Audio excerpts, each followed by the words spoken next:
हाँ जी बेटा, सबसे पहले गुड मॉर्निंग वंस अगेन। और खैर मुझे ऐसा लगता है घर वालों को आपका सुख देखा नहीं गया। रात को लेट सोना, सुबह लेट उठना, लगा दिया 2-4 दिन बाद फिर दोबारा से किस पे? काम पे। ठीक है,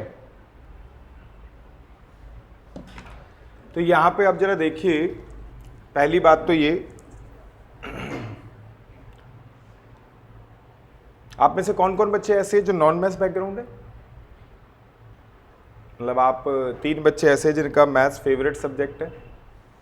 ठीक है, चलिए फिलहाल देखिए, पहली बात तो ये, मैं अपना नाम बता देता हूँ, विशाल शर्मा, और मैं ही आपको आपका फेवरेट सब्जेक्ट पढ़ाऊँगा। कौन सा? मैथ्स, स्टैट्स और लॉजिकल रीजनिंग। ठीक है, तो यहाँ पे अगर हम बात करें तो पहली बात तो ये,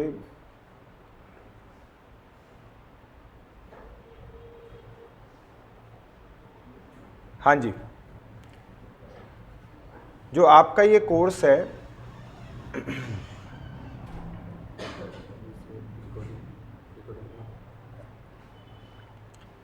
आपके पेपर का नाम है बेटा business maths, logical reasoning and business stats. ये आपके पेपर का नाम है, और ये पूरा का पूरा पेपर आपका कितने मार्क्स का है? 100 मार्क्स का। कितने मार्क्स का है? 100 मार्क्स का पेपर है। आपको बता दूं दोस्तों, इसमें से 40 नंबर का मैथ्स है, 20 नंबर का लॉजिकल रीजनिंग है, और 40 नंबर का क्या है? बिजनेस स्टैट्स है। ठीक है, थोड़ा सा पेपर के बारे में डिस्कस करते हैं, सब्जेक्ट के बारे में डिस्कस करते हैं। बेटा यहाँ पे आपका वैसे तो ऑलमोस्ट बेसिक ही है, कंटेंट जो है वो आपका ऑलमोस्ट कैसा है? बेसिक ही है। आप में से जो बच्चे नॉन मैथ्स बैकग्राउंड है उसके उनके लिए 2-3 टॉपिक, सिर्फ कितने? 2-3 टॉपिक नए हो सकते हैं। आपको बता दूं टोटल टॉपिक कितने हैं? 19। तो 19 में से अगर 3 टॉपिक नए पढ़ने भी पड़ गए तो कौन सी बहुत बड़ी दिक्कत आएगी? कोई खास दिक्कत नहीं है। यानी कि आपका नॉन मैथ्स होना बिल्कुल भी हर्डल नहीं है, किसके अंदर? सीए के अंदर। लेकिन दोस्तों ये भी एक बात है कि ना, अगर आप में से कोई मैथ्स बैकग्राउंड भी हो लेकिन मैथ्स एक तरीके से उन्हें ट्रिकी लगता है या डिफिकल्ट सब्जेक्ट लगता है, तो ये लास्ट मौका है अब आपके पास मैथ्स को ठीक करने का, क्योंकि इसके बाद फिर मैथ्स कहीं पे भी मतलब कि एज अ सब्जेक्ट नहीं, सीखने का मौका नहीं मिलेगा। ठीक है, लेकिन बेटा एक बात आपको बता दूं, मैथ्स का यूसेज हर जगह मिलेगा। इनफैक्ट अगर अकाउंट्स की बात की जाए, अकाउंट्स में भी फाउंडेशन लेवल तो वही है जो 11th-12th वाला है, लेकिन जब इंटर में जाओगे तो वहां पे अकाउंट्स में भी एंट्रीज पास होंगी, अकाउंट्स भी बनेंगे टी शेप्ड। लेकिन बेटा कुछ कुछ चीजें पता है कैसी होंगी? कुछ डेटा गिवन है, कुछ डेटा गिवन नहीं है। क्या बोला? कुछ डेटा गिवन है और कुछ डेटा गिवन नहीं है। अब कुछ चीजें मिसिंग है, कुछ चीजें अवेलेबल है, उन दोनों के कॉम्बिनेशन से इक्वेशंस बन रही हैं और सॉल्व किया जा रहा है और वैल्यूज को निकाला जा रहा है। यानी कि वहां पे किसका यूज होना शुरू हो जाएगा? मैथ्स। किसका यूज हो जाएगा? किसके अंदर? अकाउंट्स के अंदर। ठीक है, इनफैक्ट कुछ पेपरों का नाम आपने सुना हो, कॉस्टिंग एफएम। आपने वैसे तो चांसेस कम ही है, मैं बताया तो कॉस्टिंग एफएम, ये बेसिकली वो सब्जेक्ट हैं जो कि आगे के लेवल पे पढ़ाए जाते हैं। इनकम टैक्स, इन सब में भी कैलकुलेशन बहुत होती है। CA is all about calculation. क्या बोला? CA is all about. 90s में जब सीए की एड आती थी तो वहां पे एड का पंच लाइन पता है क्या थी? If you love the number games, if you love the number games then this is the course for you. यानी कि अगर आपको कैलकुलेशंस पसंद हैं देन इट मींस सीए जो है वो आपके लिए है, आप सीए के लायक हो। ठीक है, और कैलकुलेशन के अंदर सबको पता है यार, मैथ्स का यूज ना हो ऐसा पॉसिबल नहीं। तो मैथ्स, अच्छा एक बात और, आपका पढ़ने का तरीका स्कूल में थोड़ा अलग ही होता था, यहां थोड़ा अलग होगा। यहां पे क्या होगा कि ना, आपको पहले ना मैं कॉन्सेप्ट पे बहुत जोर दूंगा। स्कूल लेवल में अगर मैंने देखा था, जब मतलब देखा क्या था, हम भी तो पढ़े हुए हैं और आज तक भी याद है, टीचर ना किसी टॉपिक को समझाने की बजाय फटाफट से इसमें इंटरेस्टेड होता था, आओ क्वेश्चन करें। किसमें इंटरेस्टेड होता, आओ क्वेश्चन करें। चल भी जाता था वो काम वहां पे, क्योंकि तुम्हें पता है सीबीएसई में ना कोई सा भी लेवल ले लेना, एक सिलेक्टेड ब्लूप्रिंट है, पेपर वैसा ही आएगा। लेकिन यहां पे कोई भी ब्लूप्रिंट, यहां पे तो हम ये मान के चलते हैं क्या ये करना चाहिए, बेटा कर लेते हैं। Expect the unexpected. क्या बोला, एक्सपेक्ट द, यहां पे ये पंच लाइन है, वो एक्सपेक्ट करो पेपर में आएगा जो कि क्या होगा, अनएक्सपेक्टेड। ठीक है ना, नहीं डराने वाली बात नहीं है, पेपर बड़ा नॉर्मल से आता है बेटा, लिटरली बता रहा हूं, बड़े पेपर बड़ा नॉर्मल से आता है, पहले से लेकर आखिरी तक। अगर मान लिया ये कहे कि मेरे किसी पर्टिकुलर, मान लिया 11th में कि सर मेरे ना 33% आए थे, तब भी you are a deserving one to crack the CA. सिर्फ सीए फाउंडेशन ही पूरा सीए, लेकिन हाँ अपने आप से एक प्रॉमिस करना होगा कि चीजें जो है वो अब मैं चेंज करूंगा, जो कमियां पहले थी वो कमियों को दूर करूंगा। यहां पे बहुत चेंजेस आते हैं बेटा पढ़ाई में, आपको मैं बताऊं, क्योंकि यहाँ पे मीनिंगफुली पढ़ते हैं तो आपकी ना थोड़ी सी इंटेलेक्चुअल पावर भी इंक्रीज होती है। शायद आप वैसे नोटिस नहीं करोगे, लेकिन जब किसी बात में आपसे सजेशन लिया जाएगा या आपसे कुछ कहने के लिए कहा जाएगा, तो जब आपके सिलेक्शन ऑफ वर्ड्स और जो आप कंटेंट बोलोगे उसमें धीरे धीरे क्या आ जाएगा, चेंज आ जाएगा। क्योंकि आप धीरे धीरे क्या बनते जा रहे हो, कम नॉलेज से ज्यादा नॉलेज की तरफ स्विच होते जा रहे हो। ठीक है, तो यहाँ पे पढ़ने का स्टाइल थोड़ा सा अलग रखा जाएगा, कॉन्सेप्चुअल। क्योंकि एक और बात बता दूं, वहां पे तो एक जैसा पेपर आता था, इसलिए टीचर वैसे करवाने में इंटरेस्टेड होते थे। यहाँ पे कहीं पे कुछ भी आ सकता है, तो यहाँ पे हम ये चाहते हैं कि तुम्हारा कॉन्सेप्ट इतना क्लियर हो कि अगर कोई ऐसा क्वेश्चन आए जो तुम्हें लगे शायद इस तरीके का क्वेश्चन डिस्कस हमने नहीं किया, तब भी वहां पे आपका दिमाग क्या करे, काम करे। तब भी आपका दिमाग वहां पे क्या करे, सीबीएसई में हल्का सा पेपर अगर हल्का सा भी ट्विस्ट कर दिया, ठीक है ना, हल्का सा भी, आप देखना बच्चों का रोना छूट जाता है। लेकिन यहां पे तो हम पहली क्लास में पहली बात ही ये कह रहे हैं, एक्सपेक्ट द अनएक्सपेक्टेड। ठीक है, लेकिन हाँ ये सच बात है, हम थोड़ा सा आपको क्या मान के चल रहे हैं, हम आपका पहले ही टारगेट रखवा रहे हैं यहां वाला। मतलब आपको अब ऐसे पढ़ना है कि आप समझा सको। अब आपको ऐसे पढ़ना है कि आप, मैं एक छोटा सा एग्जांपल लेता हूं, आपका नाम बताओ, उर्वी। उर्वी एक बात बताओ, आपको मैथ्स बैकग्राउंड है आप तो, इक्वेशन का मतलब क्या होता है?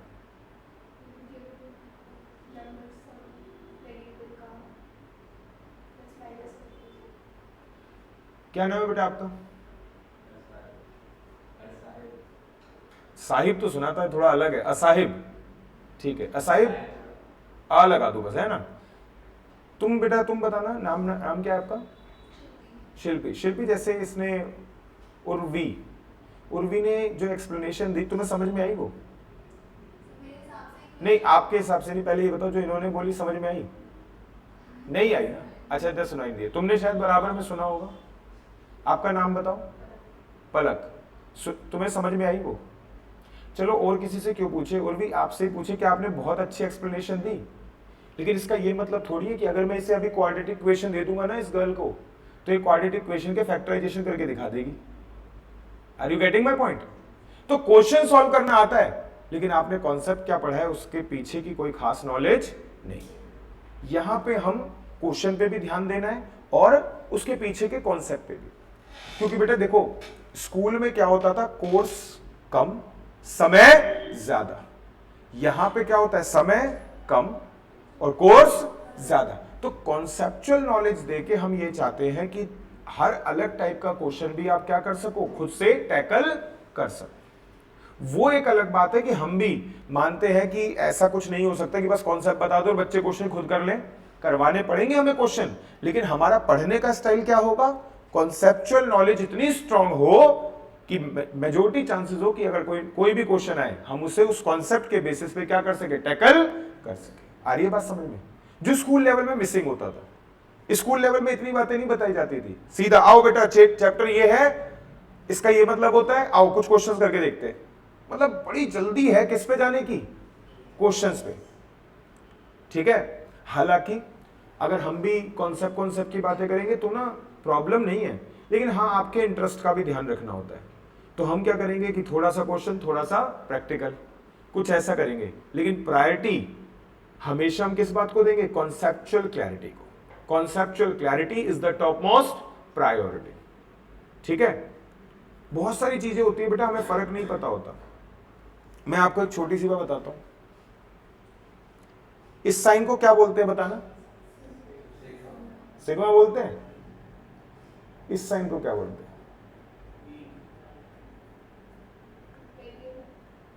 ये तो एक्स बार होता है। कोई बच्चे ने मीन बोला तो मैंने कहा बता दूं। इस साइन को क्या बोलते हैं?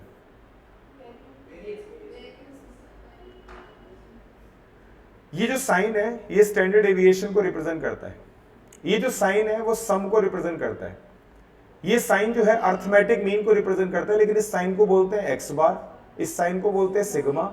ये साइन स्टैंडर्ड डेविएशन को रिप्रेजेंट करता है, लेकिन साइन को क्या बोलते हैं? सिग्मा। तुमने कहा ये कैसे? बेटा ये कैपिटल का सिग्मा है और ये स्मॉल का सिग्मा है। तुमने कहा कैसे? अरे ग्रीक अल्फाबेट नहीं थे?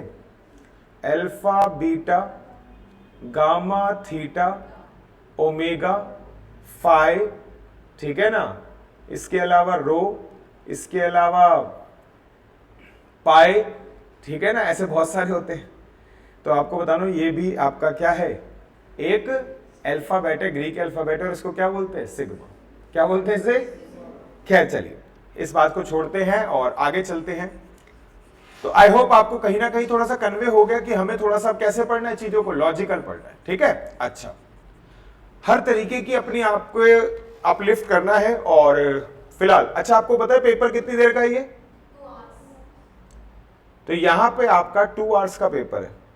आपको बताऊं डिफिकल्टी के नाम पे सबसे पहली डिफिकल्टी यही है। बच्चों को लगता है कि 2.5 घंटे का पेपर होता ना सर तो हो जाता, यानी कि रिक्वायरमेंट हमेशा कितने की लगती है? आधा घंटा फालतू। मैं तरीका बताऊंगा अभी। 2 आवर्स का मतलब होता है बेटा 120 मिनट, और 120 मिनट में कितने क्वेश्चन? 100 क्वेश्चन आते हैं ना, 100 क्वेश्चन करने 120 मिनट में, है यार जेन्युइनली कम तो है। या तो आपको इतना आता हो जैसे टीचर को आता हो। मैं आपको बताऊं, मेरी कैपेसिटी ये है कि मैं 2 घंटे के पेपर को 1 घंटे में सॉल्व कर सकता हूं, लेकिन उसके पीछे रीजन है ना, जैसे ही क्वेश्चन मेरे सामने आता है मुझे ये सोचना नहीं पड़ता है कौन से टॉपिक का है, मुझे ये तक भी नहीं सोचना पड़ता कि इस क्वेश्चन को कैसे करना है, क्योंकि ऑलमोस्ट क्वेश्चन देखते ही याद आना शुरू हो जाता है कि ये क्वेश्चन कैसे करते रहते हैं ना सुबह से लेकर शाम तक। ऐसा ही कुछ आपका भी तैयारी का लेवल होना चाहिए, तब जाके पूरा पेपर अटेम्प्ट होगा। कुछ चीजें कैलकुलेटर अलाउड है आपके पेपर में, ये फेवरेबल है, टाइम कम है, ये अनफेवरेबल है। हाँ अगर बच्चे के हिसाब से देखा जाए तो 2.5 घंटे का पेपर होना चाहिए, लेकिन कैसे बचाया जा सकता है बताता हूं। कैलकुलेटर लाए हो आप लोग? कोई भी लाया? चलो मोबाइल निकाल लो एक बार के लिए।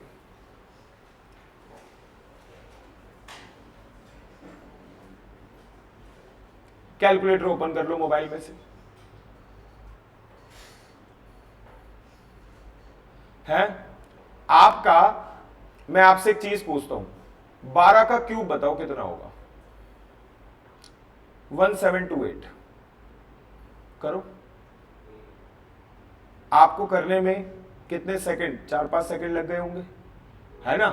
मैंने उसे एकदम से बता दिया। तुमने कहा आपको तो याद है ना, मैं भी यही चाहता हूं कि कुछ चीजें मैं याद करवाऊंगा आपको, क्या रहे? याद रहे। तुमने कहा क्या फर्क होगा? मैंने कहा अभी कितने बचे? एक कैलकुलेशन में 5 सेकंड बचे तो पूरा क्वेश्चन सॉल्व करते हुए 10-15 सेकंड बच सकते हैं। तुमने कहा अगर चीजें बड़ी अच्छे से याद होंगी तो जल्दी जल्दी तो होगा ही होगा। एक क्वेश्चन में 15 सेकंड तो 100 क्वेश्चनों में कितने? 1500 सेकंड। 1500 सेकंड को डिवाइड करना 60 से, एक मिनट में 60 सेकंड होते हैं ना, 1500 को 60 से डिवाइड करना 25 मिनट। जितनी रिक्वायरमेंट बच्चे को लगती है वो रिक्वायरमेंट मैंने यही पूरी कर दी। यानी कि बच्चे को लगता है ना आधा घंटा और मिल जाता तो क्वेश्चन पेपर, अगर आप मेरे हिसाब से चलोगे तो आपको टाइम कम नहीं बल्कि क्या एप्रोप्रिएट लगेगा। ज्यादा ना बोलूं तो क्या बोल लगेगा? एप्रोप्रिएट। जो मुझे आता था वो मैं कर पाया, जो मुझे नहीं आता था वो मैं नहीं कर पाया। समझ गए बात को?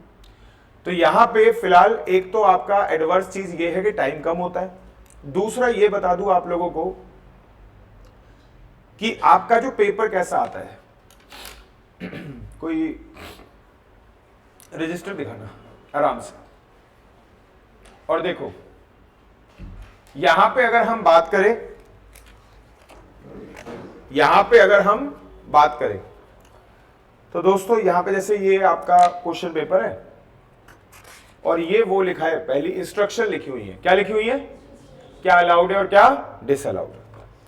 इसके बाद ये उस इंस्ट्रक्शन वाले पेज का बैक साइड है, खाली होगा, आप इसे रफ की तरह यूज कर सकते हो, शीट नहीं मिलती बेटा यहाँ पे। क्वेश्चन पेपर का ये वाला पेज शीट की तरह, रफ शीट की तरह यूज कर सकते हो। तुमने कहा बस एक पेज और बता रहा हूं, ये आपका पेपर यहां खत्म हो गया, जहां पे आपका पेपर खत्म होगा वो ये वाला पेज जहां पे खत्म हो रहा होगा, आधा पेज कवर हो जाएगा। कितना पेज, क्वेश्चंस लिखे होंगे, कितना बड़ा बचा रह गया, आधा पेज। सर इसके अलावा उसके बाद जो उसका बैक साइड होगा पूरा खाली, और यहां पे लिखा भी होगा रफ शीट। बस ये आपके पेपर में अवेलेबल होगा, इसके अलावा कोई भी नहीं। और ये पेजेस जो हैं 100 क्वेश्चन के हिसाब से, किसके हिसाब से, सफिशिएंट नहीं है। आ रही है बात समझ में? तुमने कहा फिर चीजें ओरली करने की आदत डालनी है। कैसी आदत डालनी है, ओरली करने की, ठीक है। ओरली कैसे अभी बताएंगे वो भी, या कैलकुलेटर पे करने की आदत डालिए। ओरली नहीं बोल के क्या बोलूंगा, कैलकुलेटर पे। अच्छा आपको बता दिया 2 घंटे का पेपर है, आपको ये बता दिया 100 क्वेश्चन आते हैं, 100 नंबर का पेपर है, यानी कि हर क्वेश्चन कितने का, 1 नंबर का। शीट कितनी अवेलेबल होती है, अवेलेबल ही नहीं होती, बस क्वेश्चन पेपर का एक आध पेज अवेलेबल हो जाता है, वो भी बता दिया। आइए कुछ और चीज देखते हैं कि आपका मैथ्स में टॉपिक देखना बेटा कुछ खास नहीं है। मैं आपको बताऊं, आप लोगों को हम चाहते हैं कि आप बहुत प्रो लेवल के सब्जेक्ट में हो जाए, बहुत प्रो लेवल हो जाए आपका। पेपर की रिक्वायरमेंट चाहे उतनी ना भी हो, लेकिन आपका स्टैंडर्ड, आपको ऐसे ही सीखने की आदत होनी चाहिए। क्योंकि अगर तुमने एक बार ऐसे आदत डाल दी तो यकीन मानना उसके बाद आपको कभी पीछे मुड़ के देखना नहीं होगा। 12th तक हमने भी वैसी पढ़ाई करी है जैसे आपने करी है, लेकिन 12th के बाद जब मैं सीए फाउंडेशन में आया तो अपने आप से एक प्रॉमिस किया था कि भैया अब मुझे अपने आप को पागल नहीं बनाना कि हाँ मुझे बस आता है। ये ऐसे झूठ नहीं बोलना, मैं सच बोलूंगा कि मुझे क्या आता है, और मुझे क्या, किसी और से नहीं तो अपने आप से तो बोलूंगा ही बोलूंगा। आपको बता दूं उसके जस्ट बाद ही पढ़ाई का तरीका चेंज करते ही, मीनिंगफुल पढ़ाई करने का तरीका अपनाते ही, business maths B Com honour second year में उसके अगले साल ही 50 में से 50 आए थे। Income tax which is considered as one of the difficult paper, graduation की बात कर रहा हूं, 50 में से 50 आए थे। 2 घंटे का पेपर 1 घंटे में सॉल्व कर दिया था, और अगले 1 घंटे आस पड़ोस के 5 बच्चों के पास मेरा पेपर था कि चलो कोई बात नहीं इनको भी पास करवा देता हूं, ठीक है। उसके बाद फिर कभी रुके ही नहीं। आज तक भी इनकम टैक्स मैंने 2002 में पढ़ा था, आज 2023 चल रहा है। 20 साल बाद भी अगर मुझसे कोई इनकम टैक्स की बातें करेगा, मुझे अब इनकम टैक्स याद तो नहीं है, लेकिन उसकी बात मुझे एक बार में समझ में आएगी, मुझे दूसरी बार की जरूरत नहीं पड़ेगी। आई बात समझ में? तो ये मीनिंगफुल पढ़ाई का तरीका है, और मुझे ऐसा लगता है कि आपको चीजें ऐसी ही सीखनी चाहिए।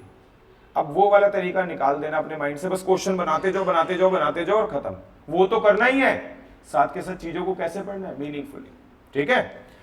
फिलहाल मैथ्स के कुछ टॉपिक्स लिखवाता हूं आप लोगों को, देखना दोस्तों।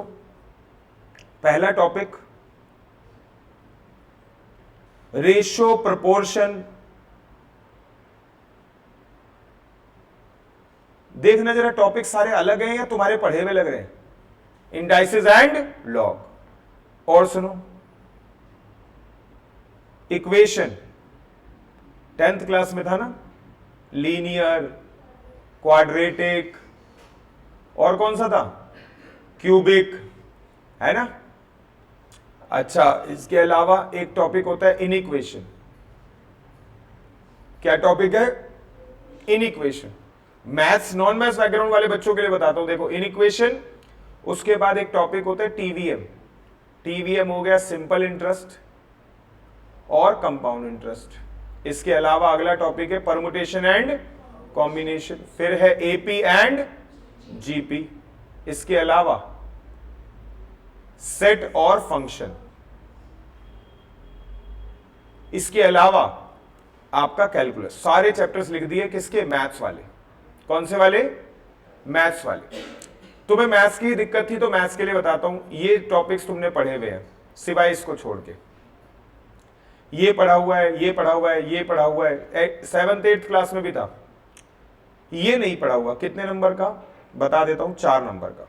ये नहीं पढ़ा हुआ, कितने नंबर का, 2 नंबर का। ये नहीं पढ़ा हुआ, कितने नंबर का, 4 नंबर का। बेटा 40 नंबर का मैथ्स था, जिसमें से तुम्हें कितने का नहीं आता, 10 का नहीं आता, बाकी 30 का तुमने पहले से पढ़ा हुआ है।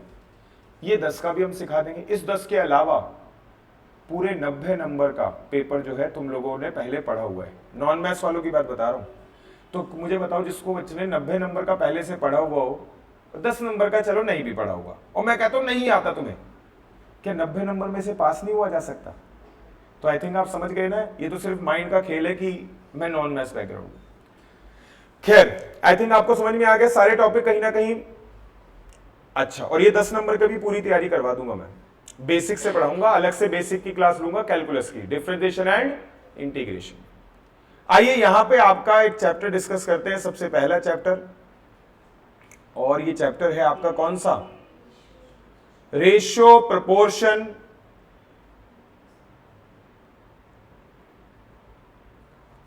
इंडाइसेस और लॉग। मैंने जैसे कि बताया, तुम्हें पता है मीनिंगफुली पढ़ने का मतलब, और जैसे सबने स्कूलिंग करी, जैसे कोई बच्चे आईएएस की तैयारी करता है, किसकी तैयारी करता है, तुम्हें पता है वो 6th क्लास की एनसीईआरटी दोबारा पढ़ता है।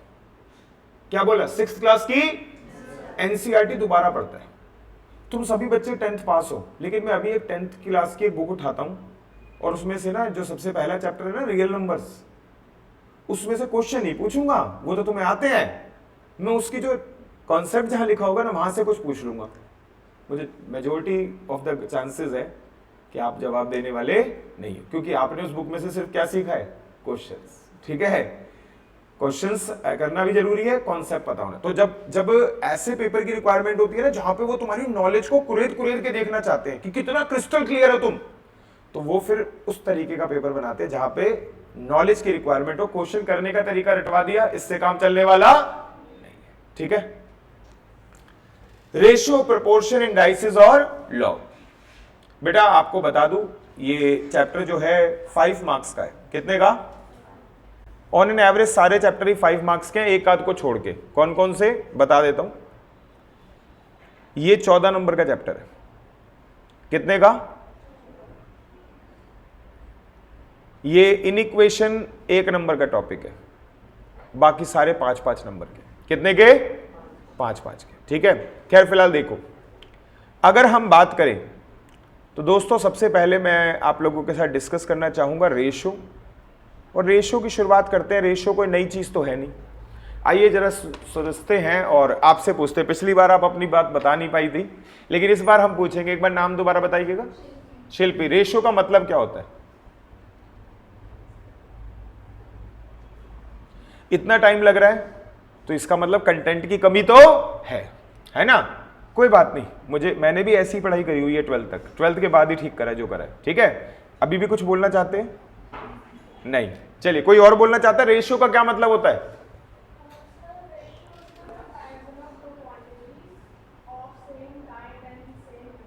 बहुत बढ़िया, और इन्होंने बिल्कुल एग्जैक्टली वही डेफिनेशन बोली है जो आईसीआई में लिखी हुई है। हाँ, रिसेंटली पढ़ा था क्या बुक में, तभी तो मैं कहूं। तो यहां पे आप जरा देखिए, लिखिएगा प्लीज। हाँ जी, it is a comparison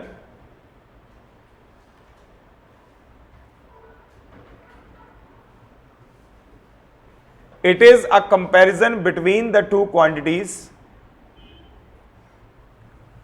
It is a comparison between the two quantities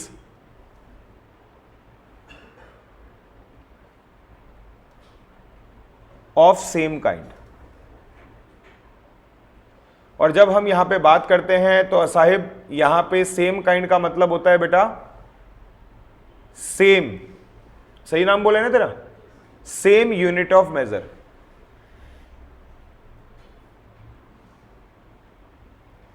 same kind का मतलब होता है सेम यूनिट ऑफ मेजर।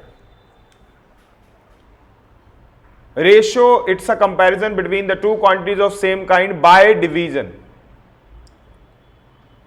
तो कुछ खास नहीं है यहां पे, मतलब बस इतना सा है कि आपका बेसिकली ए बाय बी, ये बेसिकली क्या है, रेशियो है। दो ऐसे नंबरों को कंपेयर करो, कंपेयर के नाम पे डिवाइड करो जिनका यूनिट ऑफ मेजर क्या हो, सेम हो। यानी कि किलोग्राम का कंपैरिजन किससे करोगे, किलोग्राम से। लीटर का कंपैरिजन किससे करोगे, लीटर से। मीटर का कंपैरिजन किससे करोगे, मीटर से। सर अगर कल को दो अलग अलग यूनिट ऑफ मेजर की चीज हो और उन्हें कंपेयर किया जाए तो मैं आपको बताता हूं, ध्यान से सुनना बेटा। बेटा किसी स्कूल की कमाई और किसी स्कूल के अंदर पढ़ने वाले नंबर ऑफ स्टूडेंट्स, सबको पता है ना, किसी स्कूल में 800 बच्चे हैं, प्राइमरी स्कूल है, तो बड़ा स्कूल है 12वीं तक है तो 1500 बच्चे हैं, 2000 बच्चे, किसी में 2500 बच्चे हैं। इतना ऑन एन एवरेज इतनी क्वांटिटी तो होती है।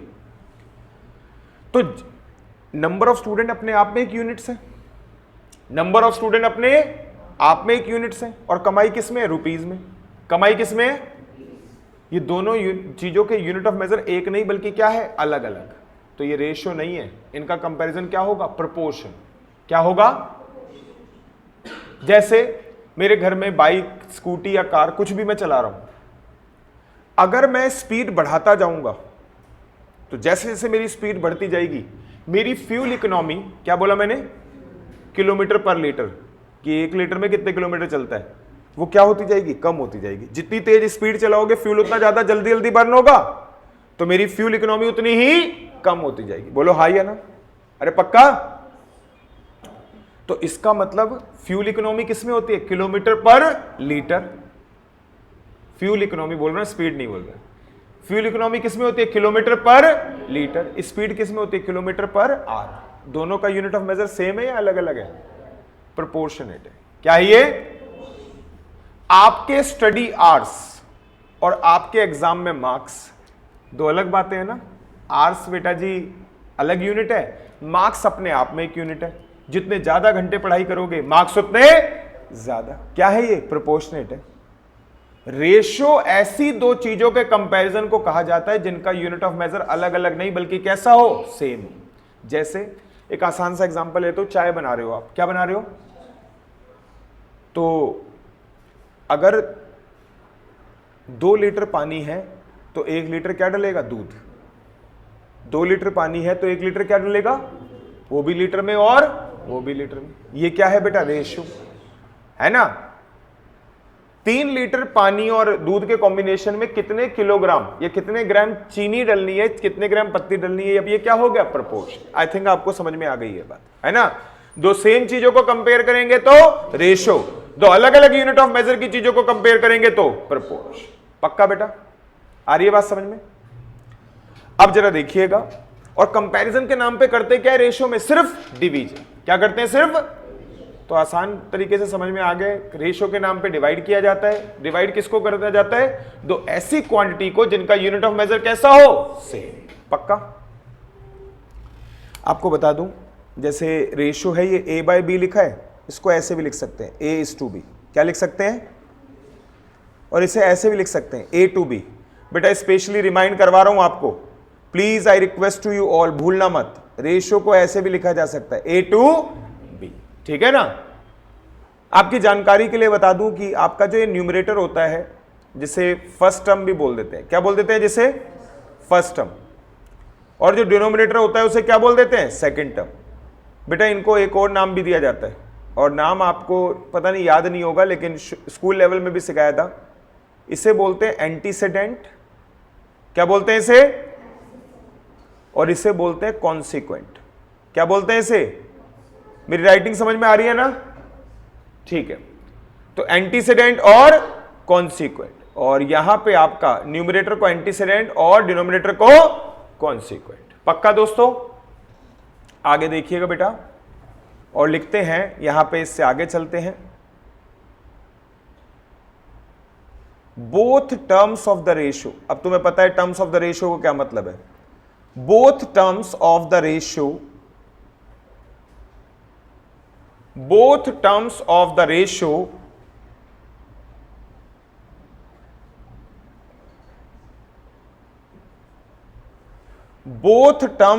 ratio will always be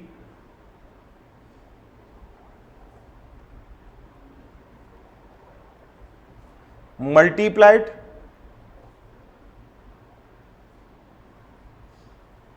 both terms of the ratio will always be multiplied or divided by the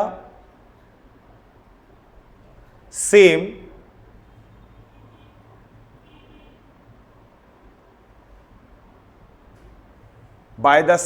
number. Both terms of the ratio will always be multiplied or divided by the same number. लेकिन वो number कैसा होना चाहिए? Non zero. कैसा होना चाहिए? ये तो पता ही ना आपको कि अगर जीरो से मल्टीप्लाई डिवाइड कर दिया तो दिक्कत हो जाएगी ना, फिर वो रेशियो क्या ही बचेगी? जीरो से मल्टीप्लाई होते ही सब कुछ क्या हो जाता है? आइए जरा देखते हैं इसका क्या मतलब है. इसका मतलब है दोस्तों कि अगर मैं यहां पे लिखता हूं, जैसे मैंने यहां पे लिख दिया 1250 और यहां पे लिख दिया 120, तो आइए इसे आपका अगर मैं बात करूं तो क्या करा जा सकता है? जीरो से जीरो कैंसिल हो गया है ना, और जीरो से जीरो कैंसिल हो गया, यानी कि 10 से कट करा है मैंने, ऊपर भी 10 से और नीचे भी 10 से. मुझे लगता है और तो ये कैंसिल नहीं हो रहा ना, अब शायद होगा. अब ये डिविजिबल किसी से भी नहीं है. चलो जी कोई बात नहीं. हालांकि और देख लेते हैं. 1024 लिखा और यहां पे आपका 256 लिख दिया, तो आप यहां पे देखो अगर 2 से डिवाइड करूं तो कितना आता है? 512, और यहां पे 2 से डिवाइड करूं तो कितना आता है? 128. फिर 2 से डिवाइड करूं तो कितना आता है? 256. फिर 2 से डिवाइड करूं तो कितना आता है? 64. 128 और कितना? 32. और मुझे लगता है ये तो पूरा पूरा डिविजिबल हो रहा है. कितना? 4 से जा रहा है ना. 32 1 जा 32 और 32 4 जा 128. ठीक है, यानी कि जब भी आप ऊपर और नीचे कट करो अलग नंबर से नहीं बल्कि किससे? सेम से. बल्कि हम यहां पे लिखेंगे एक बात को नोट करके, रेशियो should always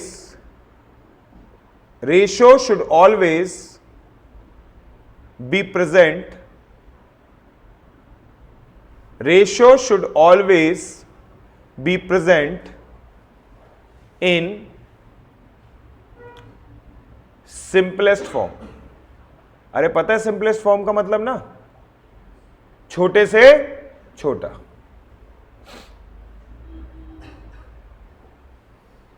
कोई दिक्कत?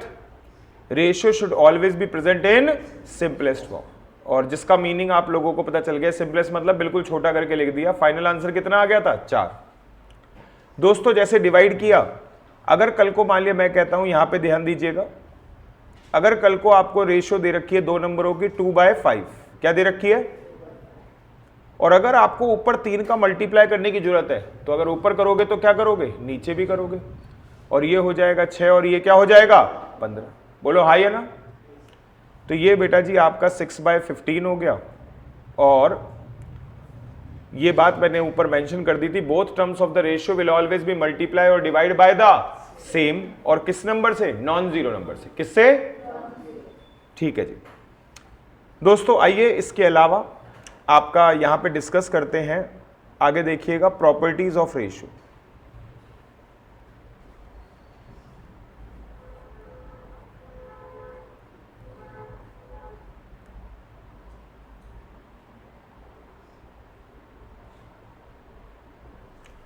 Properties of ratio. और प्रॉपर्टीज ऑफ रेशियो की अगर बात करें तो सबसे पहले फॉर रेशियो A:B, आपका जो रेशियो A:B है, इस पे कुछ प्रॉपर्टी अप्लाई करके दिखाता हूं. और सबसे पहली प्रॉपर्टी है बेटा जी आपका इनवर्स रेशियो विल बी. नाम से ही समझ में आ रहा है इनवर्स का मतलब क्या होता है, उल्टा, न्यूमरेटर बिकम और डिनोमिनेटर बिकम। तो यहां पे आपका a is to b का क्या हो जाएगा, b is to a हो जाएगा, यानी कि आपका b by a। ठीक है सर, इससे आगे देखिएगा दोस्तों, और आपका सेकंड प्रॉपर्टी डिस्कस करते हैं, डुप्लीकेट रेशियो विल बी। क्या बोला मैंने, डुप्लीकेट रेशियो विल बी। और अगर डुप्लीकेट रेशियो की बात की जाए, मुझे उम्मीद है कि आप लोगों को पता होगा डुप्लीकेट रेशियो के बारे में। तो यहां पे आपका डुप्लीकेट रेशियो विल बी लिख रहा हूं मैं, और इसमें क्या कर देते हैं हम, स्क्वायर कर देते हैं। क्या कर देते हैं हम, स्क्वायर। डुप्लीकेट रेशियो है किसका, a is to b का। ठीक है, साथ के साथ बेटा जी एक और होता है सब डुप्लीकेट रेशियो। क्या होता है बेटा, अब सब डुप्लीकेट रेशियो। और सब डुप्लीकेट रेशियो की अगर बात करी जाए तो ये हो जाएगा बेटा जी आपका स्क्वायर। डुप्लीकेट में स्क्वायर करते थे, तो सब डुप्लीकेट में क्या कर देते हैं, स्क्वायर रूट। क्या कर देते हैं, यानी कि मैं यहां पे मेंशन करके दिखा देता हूं, स्क्वायर रूट का मतलब पता होना चाहिए वैसे, a की पावर 1/2 और b की पावर 1/2। अब जरा देखिए, यहां पे आपका फर्स्ट, सेकंड और थर्ड, और ये हो गया बेटा जी आपका कौन सा, अगली प्रॉपर्टी दिखते हैं। अगली प्रॉपर्टी लिख देते हैं बेटा जी ट्रिप्लीकेट रेशियो। क्या बोला मैंने, ट्रिप्लीकेट रेशियो, नाम से ही समझ में आ रहा है। और ट्रिप्लीकेट रेशियो विल बी कितना हो जाएगा, a क्यूब और b क्यूब, और इसके ऊपर बेटा जी आपका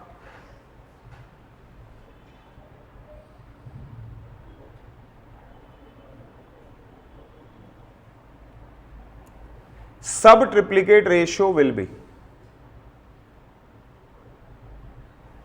और सब ट्रिप्लीकेट रेशियो विल बी की अगर बात करें तो a की पावर 1/3, और ये कितना हो जाएगा, b की पावर 1/3, जिसको आप, जैसे कि आप लोगों को पता ही है, दैट इज करके लिख देता हूं, क्यूब रूट ऑफ a, और क्या आपका क्यूब रूट ऑफ b। ठीक है बेटा। इसके अलावा अगर हम बात करें तो तुमने कहा और कुछ है सर, हाँ बेटा एक और चीज है, आइए यहां पे लिखते हैं और जरा देख लीजिएगा, for ratio a is to b and c is to d। देखो दोस्तों, यहां पे ना हमेशा आपको क्या सीखना है, क्वेश्चन कोई पहली बार कर रहे हो, लेंदी तरीके से कर रहे हो, कोई बात नहीं कर लो, लेकिन जब लेंदी तरीके से कर लो ना, तो हर बार क्वेश्चन जिस क्वेश्चन में लगे कि यार काफी लेंदी करा है, एक थॉट दो, क्या इसे छोटा बनाया जा सकता है। क्लियर है। तो ऐसा कोई क्रैमिंग वाली बात नहीं है यहाँ पे कि फिक्स रूल बना दिया है। क्वेश्चन अलग अलग तरीके के, तो तरीके सबके सॉल्यूशन के भी सेम नहीं हो सकते। तो इट्स बेटर आपको क्या करना है कि जब भी किसी क्वेश्चन में काफी टाइम लग जाए या काफी स्पेस खर्च हो जाए, तो उस क्वेश्चन को सॉल्व करने के बाद जरा एक खुद से थॉट देना कि क्या दोबारा इसे करना हो तो इसमें से स्टेप्स स्किप हो सकते हैं, और खुद के लिए अपना एक तरीका बनाना जो कि थोड़ा सा पहले से कंपैरेटिवली क्या हो, छोटा हो। ठीक है। इधर देखो, for ratio a is to b and c is to d, for ratio a is to b and c is to d,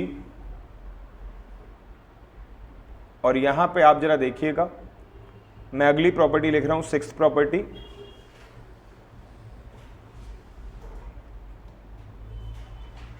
compound ratio will be. क्या बोला मैंने, कंपाउंड रेशियो विल बी। और आपका यहां पे अगर बात करी जाए, कंपाउंड का मतलब होता है, कंपाउंड रेशियो का मतलब होता है दोस्तों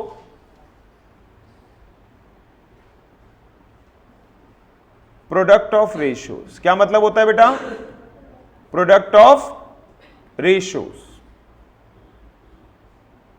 और यहां पे आपका जैसे कि मैंने बोला कंपाउंड रेशियो विल बी, बेटा ध्यान रखना, यहां पे जब मल्टीप्लाई होगा तो एंटीसीडेंट एंटीसीडेंट से होगा, और कॉन्सिक्वेंट से होगा, और इस हिसाब से आपका A:C is to B is to D, A:C is to A into C is to B into D।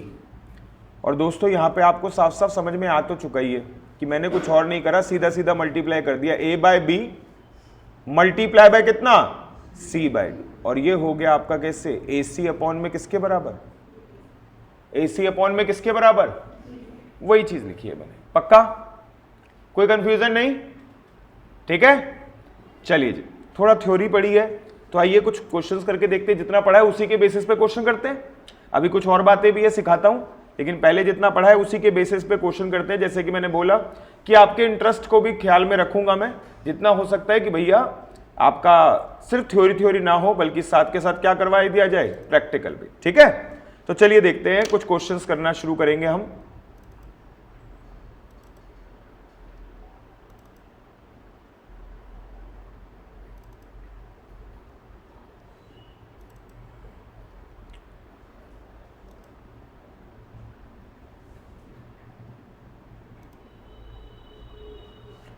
देखो क्वेश्चन का क्वालिटी देख लो जरा एक बार।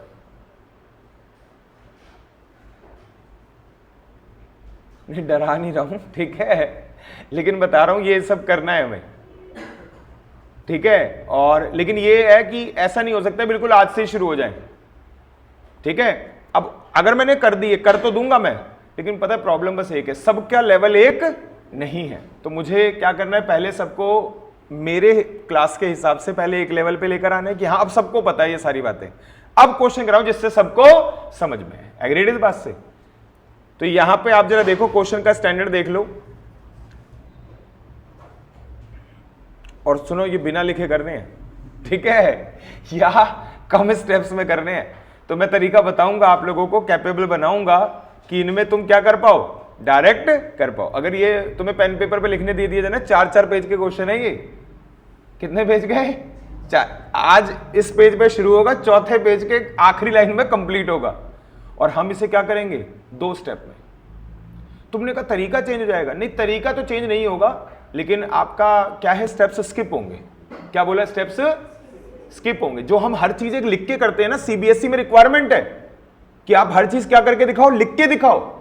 यहां पे किसने देखना है तुमने क्या लिख रहे हो क्या नहीं, यहां पे हर किसी ने क्या देखना है कि तुमने सर्कल कौन सा डार्कन किया है। तो यहां पे वो वाला तरीका एप्लीकेबल नहीं है।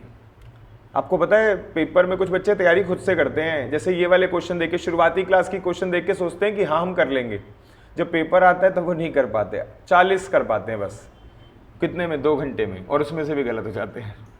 खैर देखो, यहाँ पे आगे चलते हैं, और जो चीज सीखी है उसी के बेसिस पे कुछ करना सिखाता हूं अभी आपको।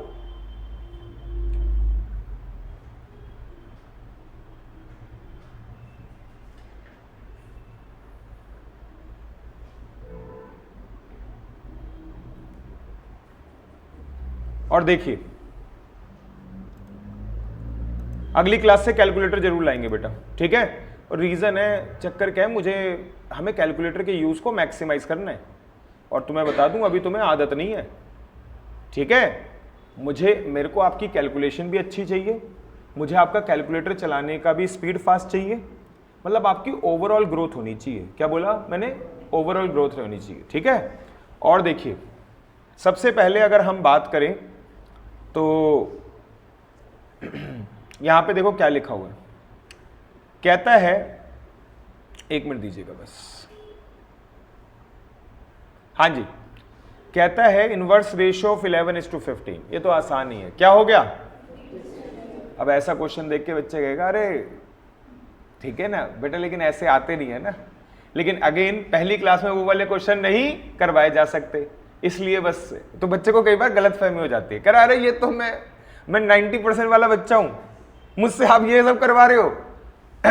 आगे देखिएगा, the ratio of the 2 quantities 3:4 है। तो अगर 3:4 है, कहते हैं एंटीसेडेंट 15 है, तो 15 बनाने के लिए क्या मल्टीप्लाई करना पड़ेगा, ऊपर करोगे तो, और ये हो जाएगा आपका 15, और ये क्या हो जाएगा आपका 20। तो अगर एंटीसेडेंट 15 है तो कॉन्सिक्वेंट क्या होगा, पक्का। मुझे लिखना बहुत ज़रूरी है बेटा। पता है मैं नहीं लिखूं, मेरा मन नहीं करता लिखने का। शुरुआत में ना जब मैंने पढ़ाना शुरू किया था मैं लिखता भी नहीं था, लेकिन यार पता है क्या, मैं बोलता जा रहा हूँ कि देखो 3 में 5 मल्टीप्लाई होगा, 4 में 5 मल्टीप्लाई होगा तो ऊपर 15 होगा, नीचे 20 होगा, तो एंटीसेडेंट 15 हो गया, कॉन्सिक्वेंट 20 हो गया। स्लो भी बोल दूंगा, लेकिन बेटा एक बात बताओ, हर कोई बच्चा ना उस फ्रीक्वेंसी के साथ कैच नहीं कर पाता, वो बीच में छूट गया। कह रहे 5 मल्टीप्लाई कर रहे थे, ये तो समझ में आया था, उसके बाद अब कहाँ चले गए मुझे दिखाई ये सुनाई नहीं दिया। तो अब मेरी मजबूरी है कि मैं जो सोच रहा हूं मुझे लिख के दिखाना पड़ेगा आपको कि मैं क्या सोच रहा हूं। क्योंकि क्या होता है कई बार ना, जैसे नाम क्या है बेटा आपका, मुस्कान, कह रही हमसे मना करते हैं लिख के करने के लिए और खुद से कैसे बताते हैं लिख के। अब मैं बिना लिखे बताऊं या तो बहुत ही स्लो बताऊं। अब उसमें से भी कोई ऐसा बच्चा होगा, सर एक बार दोबारा बताना। अरे मैंने कहा भाई इसी साल पेपर देने हैं, अगले साल नहीं। सबकी स्पीड अलग अलग होती है ना। तो फिलहाल देखिए, आई थिंक मुस्कान समझ में आई ना बात मैं क्या कहना चाह रहा हूं। आगे देखो, कहता है ratio of the quantities is 5:7। दो क्वांटिटीज का रेशियो 5:7 है। If the consequent of its inverse ratio, सबको पता है दोस्तों जब इसका इनवर्स किया जाएगा, मेरे दिमाग में चल रहा है 7/5 हो जाएगा, तो कॉन्सिक्वेंट 5 हो जाएगा। तो पूछ रहा है एंटीसेडेंट क्या होगा, तो एंटीसेडेंट आपका 7 होगा। पक्का? अब देखो ना क्वेश्चन भी तो ऐसे ही इसी लायक है कि इनमें कुछ करना है ही नहीं। आगे चलते हैं बेटा, और आपका और क्वेश्चन देखते हैं बेटा। लेकिन पहले मैं इन क्वेश्चनों को करवाने से पहले ना एक चीज मैं करना चाहता हूं। एक बैच में आज सुबह ही एक मॉर्निंग बैच में क्लास ली थी, वहाँ टाइम थोड़ा कम हो गया था, बच्चे थोड़े लेट आए, तो मैं वहाँ पे बताना रह गया। लेकिन आपकी क्लास में ऐसा कोई क्राइटेरिया नहीं है, तो मैं एक चीज़ सिखाता हूँ चलो, क्योंकि इसके बाद ये जरूरत पड़ेगी, मतलब सिर्फ इस चैप्टर के लिए नहीं, इस एक्सरसाइज के लिए नहीं, पूरे कोर्स के लिए, ठीक है, और थ्रू आउट सीए जर्नी के लिए। कैलकुलेटर पे भी सिखाऊंगा, अगली क्लास से कैलकुलेटर सभी लाना। मैं अभी आप लोगों को क्लास खत्म होते ही अगर मैं भूल जाऊं याद दिला देना, मैं कैलकुलेटर यहाँ रख दूंगा, सब उसकी फोटो क्लिक कर लेना। I request to you all कि वही, अगर कैलकुलेटर आपके पास है तो अलग बात है, अगर नहीं है तो सिर्फ वही खरीदना, ओरिजिनल खरीदना और लोकल मत खरीदना। बहुत फ़र्क है, ओरिजिनल आता है 400-450 का, लोकल आता है सिर्फ 100 रुपये का। स्पेलिंग में मिस्टेक हो जाती है, सिटीजन की जगह सिटिलीजन हो जाता है, ठीक है। और भी अजीब अजीब से नाम। उनमें प्रॉब्लम क्या होती है सुन लो। एक स्टेप्स बताया किसी पर्टिकुलर चीज़ का कि ये ऐसे होता है, जैसे किसी चीज़ की पावर 400 निकालनी है। बच्चा कह रहा है सर 400 कैसे निकल सकती है। मैंने कहा मैं तरीका सिखाऊंगा। अब सबका आ रहा है, उसका नहीं आ रहा। उसने कहा सर देखना मेरे से नहीं आ रहा, पता नहीं क्या गलती हो रही है। वो मेरे पास लेकर आया, मैंने करा, मेरे से भी नहीं आ रहा। फिर पता चला कि ना दिक्कत है अंदर से कुछ। क्या बोले? दिक्कत है सर्किट में कुछ दिक्कत है। तो इसीलिए मैंने बोल रहा हूँ लोकल मत खरीदना, ओरिजिनल ही खरीदना, और मैं बता दूंगा कौन सा खरीदना। इधर देखो सभी। अच्छा चलो एक बात बताओ, 2 का स्क्वायर कितना होता है? बहुत अच्छी बात है। 2 का क्यूब, 2 की पावर 10 बताओगे क्या? एक भी आवाज नहीं। तुम्हें बताइए 8th क्लास का कॉन्सेप्ट है, एलसीएम एचसीएम नहीं होता था। किसी को अब याद आया, ठीक है। लेकिन तुझे क्या लगता है 2 की पावर 10? अब तुझे भी बताओगे, मैंने 2 × 2 × 2 करके तो नहीं निकाला ना, मुझे रटा हुआ है 2 की पावर 10 क्या है। मैं 2 की पावर ऐसे ही 7 पूछ लूं, बताओ किसी को याद है? ठीक है, चलो खैर, आई थिंक ये 2 की पावर तो याद होना ही चाहिए। ऐसे ही देखते हैं, और 3 का स्क्वायर, 3 का क्यूब, 3 की पावर 7 तक याद है मुझे, लेकिन आई एम श्योर आपको ये सारी चीजें याद नहीं है। इसका मतलब ये नहीं है, मैं रियलाइज करवा रहा हूं आप सबको, अब ये आगे से क्या होनी चाहिए याद। 3 की पावर 4 कितना होता है? 81। 3 की पावर 5 कितना होता है आपका? कितना हो गए? 81 और 243, सॉरी, ठीक है। अच्छा, इसके अलावा अगर हम बात करें, 4 का स्क्वायर 16, 4 का क्यूब 64, उसके बाद 5 का स्क्वायर 25, बोलो बोलो आप बोलो, 5 का क्यूब, बहुत अच्छी बात है। देखते किस किस को क्या क्या याद है, कैलकुलेशन नहीं रटा हुआ होना चाहिए। 6 का स्क्वायर, 6 का क्यूब, चलो, जो जल्दी बोल रहा है इसका मतलब उसे याद है, जो लेट बोल रहा है या वो मल्टीप्लाई कर रहा है 36 में 6 की। 7 का स्क्वायर, 7 का क्यूब ना। तूने कितना बोला? कोई बात नहीं, कोई बात नहीं। 8 का स्क्वायर, 8 का क्यूब, ठीक है, यानी कि नहीं याद, कोई बात नहीं, कोई बात नहीं। 9 का स्क्वायर, 9 का क्यूब, सबसे मुश्किल वाला 10 का स्क्वायर, 10 का क्यूब, ये तो चलो सबने ही बोल दिया, आता था ना मुस्कान ये तो। चलो 11 का स्क्वायर, 11 का क्यूब, ठीक है। अच्छा 12 का स्क्वायर, 12 का क्यूब,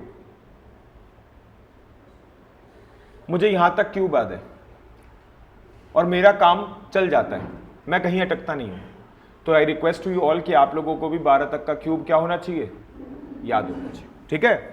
लेकिन सर 12 तक की नहीं, स्क्वायर सारे और भी याद होने चाहिए। स्क्वायर करते हैं, देखो स्क्वायर करते हैं 12 के बाद। 13 का स्क्वायर, बहुत बढ़िया। 14 का स्क्वायर, अरे वाह। 15 का स्क्वायर, धीरे धीरे आवाजें कम हो जाएंगी। 16 का स्क्वायर,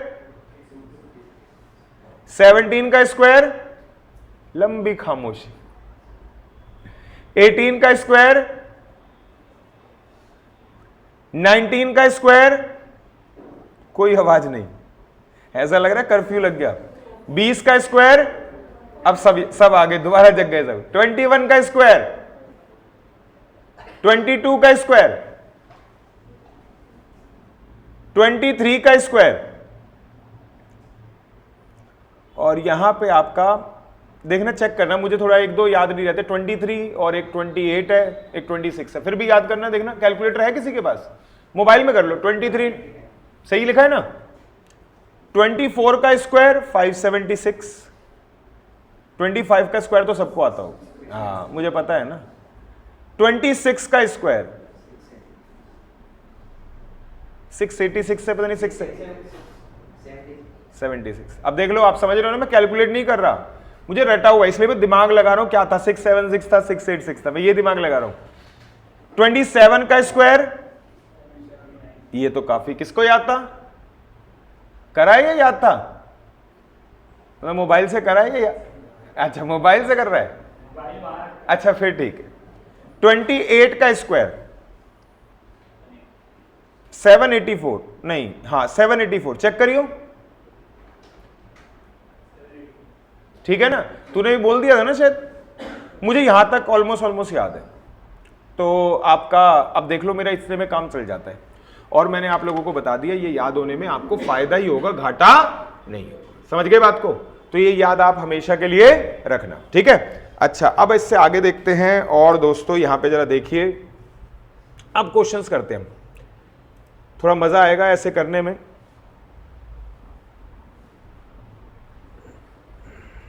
एक मिनट रुकना।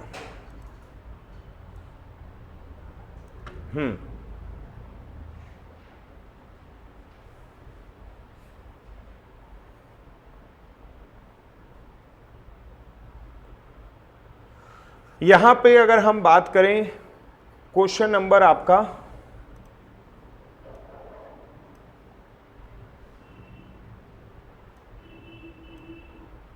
और यहां पे देखो, कहता है रेशो कंपाउंडेड ऑफ। तुम सबको पता है कंपाउंडेड ऑफ में क्या करना होता है, मल्टीप्लाई। लेकिन यार दिमाग पे जोर डालने का मन नहीं करता, पता है क्यों? नहीं, हम आलसी नहीं है एक्चुअली। चक्कर क्या है, अगर 100 क्वेश्चन दिमाग लगा लगा के करने लगेंगे ना, तो 50 में ही थक जाएंगे। तो हमारे को थोड़ा सा काम क्या करना है, कैलकुलेशन वाला पार्ट किस पे छोड़ देना है, कैलकुलेटर पे। तो मैं यहाँ पे पहले कैलकुलेटर का ट्रिक बता रहा हूँ, और देखो क्या करूँगा मैं। तुम अपने कैलकुलेटर पे, उस पर मोबाइल पे करके देखना, वैसे होता नहीं है लेकिन फिर भी देखना, शायद ये वाला तो हो जाए। देखना इधर देखो, सबको पता है ना 2 डिवाइडेड बाय 3, और कंपाउंड में क्या करना होता है, मल्टीप्लाई। कंपाउंड में क्या करना होता है, 2 divide by 3 multiply by 9 divided by 4 multiply by 5 divided by 6 multiply by 8 divided by 10 equal to, बताना कितना आया। आ रहा है मोबाइल में, आ रहा है ये, चलो अच्छी बात है, ये तो हो गया आप लोगों का। कोई दिमाग लगाया तुमने? चाहे बड़े नंबर देते चाहे छोटे नंबर देते, चलता जा रहा है, कैलकुलेटर अपने आप करते जा रहा है। और 1 का आंसर मतलब क्या हो गया? A option. लेकिन यहां पे असाइब कह रहे हैं, कहता है सर मैंने वैसे करा था। मैंने कहा क्या? कह रहे देखो ना 2/3 करना है, प्रोडक्ट कंपाउंड करना है तो 9/4 और 5/6 और 8/10। मैंने कहा तो कहता कुछ नहीं, मैंने तो देखो कितनी आसानी से करा, आप पता नहीं कहाँ दिमाग लगा रहे हो। मैंने कहा बता। कहता है 2 9 18, 18 5 90, 90 × 8 720। मैंने कहा अच्छा। 3 4 12 6 72, 72 × 10 720। कह रहा आ गया सर आंसर। कह रहा आप बताने थे क्या कर रहे थे। मैंने कहा ये तो अच्छी बात है कि ये नंबर मल्टीप्लाई होते गए तेरे से, अगर इसमें थोड़े और बड़े कर दूं ना, या 8 की जगह 18 कर दूं, बस वहीं पे तू क्या हो जाएगा? खामोश, है ना। और दूसरी बात ये यार, हर क्वेश्चन को अगर ऐसे करूंगा मैं थक जाऊंगा बेटा, 100 क्वेश्चन मुझसे नहीं हो पाएंगे, मन कर रहा है वहीं सो जाऊंगा मैं, ठीक है ना। तो इसीलिए हमें किसका यूज ज्यादा करना है? कैलकुलेटर का। दिमाग लगाना है कैलकुलेटर पे कैसे करना है, ये दिमाग लगाना है, वैसे दिमाग नहीं लगाना है, ठीक है। हाँ अगर मजबूरी होगी, कोई चीज कैलकुलेटर पे नहीं हो रही होगी तो कर लेंगे, लेकिन सारे क्वेश्चन अगर हम ऐसे दिमाग लगा करेंगे तो थक जाएंगे बेटा, ठीक है। चलिए आगे चलते हैं। ये तो आई थिंक देख रहे हो ना, कितने भी बड़े नंबर दे दो मुझे कोई दिक्कत नहीं है, क्योंकि मैं क्या करना है? Multiply divide, multiply divide, multiply divide, कितने ज्यादा दे दो। ये बात बता, एक रेशियो और दे देते ना, अगर इसमें एक रेशियो और दे दो, कितनी? 4:5, बस 720 × 4 करते ही समझ में आ जाता कि अब ये मल्टीप्लाई हमसे नहीं हो रहा। टाइम लगता ना फिर।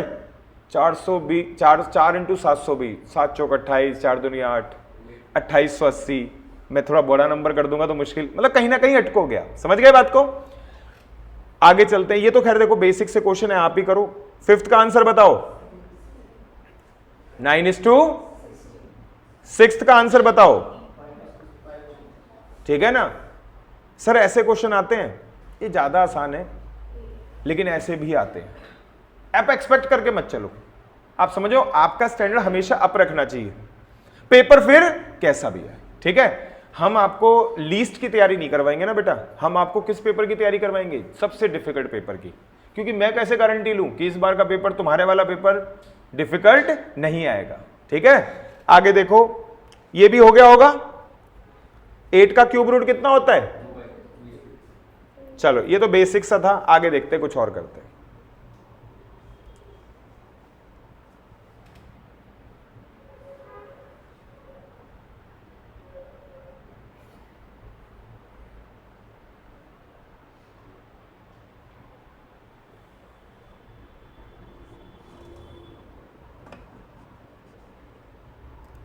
जो मैंने क्वेश्चन थोड़ी देर पहले आपको दिखाए थे एडिशनल, उसमें क्वेश्चन कोई कोई बहुत बड़ा बड़ा होता है। इसका ये मतलब नहीं है कि उतना बड़ा क्वेश्चन पेपर में आता है, नहीं भी आता, लेकिन बेटा पेपर में कुछ आए चाहे ना आए, तुम्हें सब कुछ आना चाहिए। समझ रहे हो? पढ़ने का तरीका क्या है? पेपर में कुछ पूछा जाता हो या ना पूछा जाता हो, तुम्हें सब कुछ आना चाहिए। समझ गए? यहां पे नॉलेज का ही खेल है। सीए बनने के बाद भी अगर मान लिया मैं कहता हूं मेरे पे कोई जादू होता और मैं तुम्हें सीए बना देता, तो तुम एक दिन इंटरव्यू वाले दिन तुम्हें रख लेते और 1 हफ्ते में निकाल देते, क्योंकि तुम्हें कुछ आता जाता नहीं है। मुझे तुम्हारी डिग्री लेके कहीं लगानी है नहीं, आज आपने डिग्री दिखा दी that you are a chartered accountant. Degree नहीं, डिप्लोमा होता है। आपने डिप्लोमा दिखा दिया that you are a chartered accountant. I am happy, I need a person who is qualified as a chartered accountant. मैंने कहा तुम्हारी सैलरी 1.25 लाख रुपए लगा रहा हूँ, ठीक है। तुमने कहा बहुत बहुत धन्यवाद। मैंने काम पकड़ाया, 1 दिन 2 दिन 3 दिन 4 दिन 5 दिन देखा, अब ऐसे तो कुछ आता ही नहीं है। अच्छा, निकाल दिया था, ये मुझे पता नहीं है, बट शायद तूने कहीं ना कहीं सुना होगा। किस पे? यूट्यूब स्टोरीज पे तो नहीं सुना? चलो होगा, मैं मान लेता हूं। लेकिन पता क्या होता है कई बार, जैसे मैं बताता हूं, ये जो कहना चाह रहा है उसका ये मतलब है कि कोई, हाँ मैं समझ रहा हूं, आर्टिकलशिप डमी कर लेते हैं बच्चे, पढ़ाई लिखाई कर रहे हैं, घर पे बैठ कर रट रहे हैं कॉन्सेप्ट को, करे जा रहे हैं क्वेश्चन। अब कर लिए क्वेश्चन, पेपर भी अच्छा कर दिया, कह रहा है 1st रैंक होल्डर। जब जब किसी क्लाइंट के पास जाओगे क्वेश्चन सॉल्व करके दिखाओगे वहां पे कि सर मुझे ना इक्वेशन का फैक्टराइजेशन आता है, वो कहेगा तुझे इस बात के मैं ₹1,00,000 महीना दूं? ठीक है, कह रहा सुन कैब कर ले, पैसे मुझसे लेके जा, सीधा अपने घर जा, सो जा। वो रीजन है तुम्हें काम नहीं आता ना करना, तो वहां पे किसकी जरूरत है? आपने कहा सर मैं चार्टर्ड अकाउंटेंट हूं लेकिन ना मेरी तबीयत खराब रहती है, तो मैंने कहा फिर? कह रहे तो ना मैं कम आता हूं थोड़ा सा ना। कह रहे कब आए करोगे? कह रहे सैलरी किस दिन मिलती है? ठीक है, कह रहे 31 को। तो कह रहे 2-4 दिन से आना शुरू कर दूंगा, 31 से पहले पहले 25-26 दिन तो मैं छुट्टी करूंगा, 4-5 दिन मैं आ जाए करूंगा, सैलरी मिलने के बाद फिर 25-26 दिन छुट्टी करूंगा। तो ऑफिस वालों ने कहा भाई साहब सुनो, आप एक बात बताओ, जब 26 दिन की छुट्टी कर रहे हो तो आखिरी में 5-6 दिन भी क्यों ही आना? एक काम करो, आप घर पे बैठना, हम आपके अकाउंट में ट्रांसफर करवाएंगे सैलरी। आई थिंक आप समझ गए ना, आपकी डिग्री का हमें कुछ नहीं करना, आपकी knowledge, you are a trained resources, आपका कुछ करना है, आपकी डिग्री का नहीं करना। डिग्री तो बस ये है कि हाँ आपको ये सब आता है, ठीक है। तो आई थिंक समझ गए ना। ये मैं आपको बताऊं, जैसे जब हमने पढ़ाई करी ना तो हम अच्छे क्यों हो गए? क्योंकि हमने पढ़ाई नंबरों के लिए नहीं करी, नंबर तो फिर आने शुरू हो गए अपने आप, कहीं पे 50 में से 50, हर जगह ऐसे फुल आफ्टर फुल आ रहे हैं। क्यों? क्योंकि पढ़ने का तरीका चेंज कर दिया, ठीक है ना, चीजों को समझ के लॉजिकली पढ़ना शुरू कर दिया। फिलहाल देखिए यहां पे अगर हम बात करें, और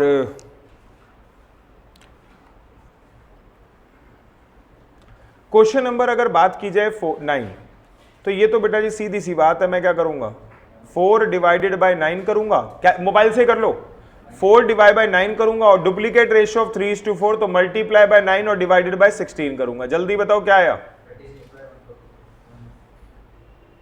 तू वैसे मल्टीप्लाई कर रहा है, हम तो दिमाग ही नहीं लगा रहे, हम तो वैसे बता रहे। कितनी वैल्यू आई? और 0.25 आई, और इसका मतलब हो गया 1:4, ठीक है। अब अगर यही काम यहां पे करें तो यहां पे देखो, अब देखो ना खुद, जैसे ये कर रहा है असाइब कैसे कर रहा है देखना जरा। असाइब ले रहा है कि ना इसका जैसे क्वेश्चन निकालना है, तो ये देखो ऐसे दिमाग लगा रहा है। मैं करके दिखा रहा हूं क्वेश्चन नंबर 10, कह रहा है sir ratio compounded of 4:9 multiply by duplicate ratio of 3:4, तो 9 अपॉन में 16, कहता है 9 से 9 कैंसिल, 4 से 16 कैंसिल, 1/4 बचा। कंपाउंडिंग अभी खत्म नहीं हुई, उसके बाद क्या करना है कंपाउंडिंग, ट्रिप्लीकेट रेशियो ऑफ 2:3, ऊपर 8 आ गया और नीचे 27। अरे आ रही है बात समझ में? तो यहां पे आपका 2 हो गया, 2/27 हो गया। कंपाउंडिंग अभी खत्म नहीं हुई, यहां का इसको भी करना है, लेकिन इसका ट्रिप्लीकेट नहीं करना, क्योंकि बीच में वर्ड क्या आ गया? एंड वर्ड का मतलब ये होता है कि पहले सेंटेंस का बाद वाले सेंटेंस से कोई मतलब नहीं है। समझ गए बात को? तो अब इसका मतलब ये हुआ कि 9/7 कंपाउंड करना है लेकिन ट्रिप्लीकेट नहीं करना, तो ये कर दिया, और ये हो गया 3, और ये हो गया आपका 2/21। कह रहा सर आंसर आ गया। अब देखो हम क्या कर रहे हैं, इसी के तरीके, यही तरीका हम क्या कर रहे हैं देखना, 4 divided by 9 multiply by 9 divided by 16 multiply by 8 divided by 27 multiply by 9 divided by equal to, बताना कितना आ रहा है? 0.095, ठीक है 0.095, 2/21 करना। तो बस इसका फर्क है, यहां पे थोड़ा सा सॉल्व करना पड़ रहा है, यहां पे सब कुछ किस पे हो रहा है? कैलकुलेटर पे, लिखना नहीं पड़ रहा। और मुझे यही तो बचाना है। क्या बोला मुझे? बेटा मैं तुमसे बहुत जल्दी जल्दी करने के लिए नहीं कह रहा, जल्दी जल्दी ना तुम मत करो, तो प्रैक्टिस इतनी करो कि जल्दी जल्दी अपने आप होना शुरू हो जाए। आप समझ रहे हो बात को? ठीक है। तुम एक बात बताओ, कार चलानी आती है किसी को, या स्कूटी चलानी आती है? कार किस किस को आती है? कार एक, चलो ठीक है। स्कूटी किस किस को आती है? अरे गर्ल्स तुम क्या कर रही हो, हैं? एक को भी नहीं आती? चलो कोई बात नहीं। अब एक बात बताता हूं, ये भी बड़ा जरूरी काम है बेटा, सीख लो ये भी टाइम निकाल के अभी, ठीक है। आपको बताता हूं कि ना जैसे स्कूटी चलाना सिखाएंगे आपको या कार चलाना सिखाएंगे, तो क्या होगा, शुरुआत में कहेगा, हर कोई सिखाएगा स्लो चला भाई, स्लो चला। स्लो चलाना सिखाया जाता है, तेज अपने आप चल जाती है। एग्रीड इस बात से?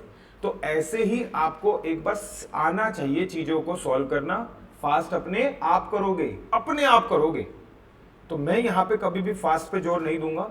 हाँ, अब तुम क्लास का टाइम वेस्ट करोगे बैठे हुए हैं तो मैं कहूंगा जल्दी कर ले भाई, लेकिन वैसे बता रहा हूं कि आपको मैं यहां पे कहूंगा अगर कहीं दिक्कत है तो स्लो करो, जबरदस्ती स्लो नहीं। ऐसे लिख रहे हैं 2 को आराम से, ऐसे वाला स्लो मत करना कि स्टाइल मारने बैठ जाओ। लेकिन आई थिंक आप समझ गए मैं क्या कह रहा हूं पॉइंट को। चलिए आगे देखते हैं क्वेश्चन नंबर 11। क्वेश्चन नंबर 11 करवाते देखते हैं इससे, साहिब से, असाहिब से। असाहिब करेगा, जल्दी से बता भाई। और बाकी आप लोग चाहे कैलकुलेटर से करो तो मुझे कोई दिक्कत नहीं है।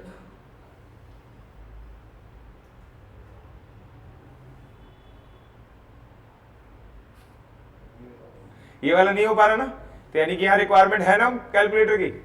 ठीक है, लिख के कर सकता है, लेकिन तुझे पता है अगेन फिर वो लिखने वाली प्रॉब्लम आ जाएगी। अच्छा तूने, और फिर वो भूल जाते हैं क्या? अरे यार ये तो बड़ा बेकार, मैं तो अपनी बेटी को कराने की सोच रहा था ये। अल्लाह तूने जब प्राइमरी सेक्शन में तब में सीखा होगा तुझे। हाँ तो अब तो 12 साल हो गए। चलो खैर, और लेकिन फर्क नहीं पड़ा यार इसका, मतलब मेरे को तो लगा था कि हमेशा ही फर्क रहना चाहिए, तो उसमें उसका यूज तो होता नहीं। लेकिन यानी कि तेरी कैलकुलेशन फास्ट है, तुझे जिंदगी में फायदा होगा उसका, ये बात ध्यान रखना बेटा, कैलकुलेशन फास्ट होनी बहुत जरूरी है। एक लड़का है इवनिंग बैच में, पढ़ता नहीं है बट वो दिक्कत है उसके साथ, लेकिन भाई उसकी कैलकुलेशन इतनी फास्ट है बच्चे, यकीन मानना, मतलब ऐसा लगता है कि ना मैं क्वेश्चन बोलता हूँ और वो आंसर बताता है, मेरा सेंटेंस जहाँ खत्म हुआ वहां पे उसका आंसर आ गया। और ऐसा है समझ लो, अगर इंटरव्यू देने जाए ना और कैलकुलेशन की बात आ जाए, सर एक कैलकुलेशन है जहां उसने आंसर दिया वहीं पे सेलेक्ट कर लिया जाएगा, कुछ पूछा भी नहीं जाएगा उससे आगे, बहुत तेज कैलकुलेशन। और आपकी भी कैलकुलेशन तेज होनी चाहिए, जितनी तेज कर सकते हो, जितनी तेज उतनी तेज होनी चाहिए, ठीक है। तो फिलहाल देखिए यहां पे क्वेश्चन नंबर 11 मैं थोड़ा सा यहां पे कर देता हूं। लो जी मैं लिख रहा हूं यहां पे, the ratio compounded of duplicate ratio 4:5, तो ये क्या हो गया 16 divided by 25 multiply by 1 divided by 27 multiply by 9 divided by 16। पता है ना, आ रही है बात समझ में? हर किसी को क्या कर रहा हूं मैं, मल्टीप्लाई बाय 5 डिवाइडेड बाय 8। और देखो ये सब जो लिख रहा हूं ना, ये क्यूब रूट कैसे पता चल रहा है, जो अभी तुम्हें सिखाया था ना, अभी पीछे सिखाया था 12 तक का क्यूब और 28 तक का स्क्वायर। तो आपका यहां पे जल्दी से बताओ कितनी वैल्यू आई अभी, 0.00 बोल दो ना दोबारा, 8 और 0.008। बेटा एक काम करो, ये देखो इसका आंसर है 4/512। चेक करना 4/512 कितना आता है, 4। ये तो आंसर नहीं हुआ। अच्छा 3/32,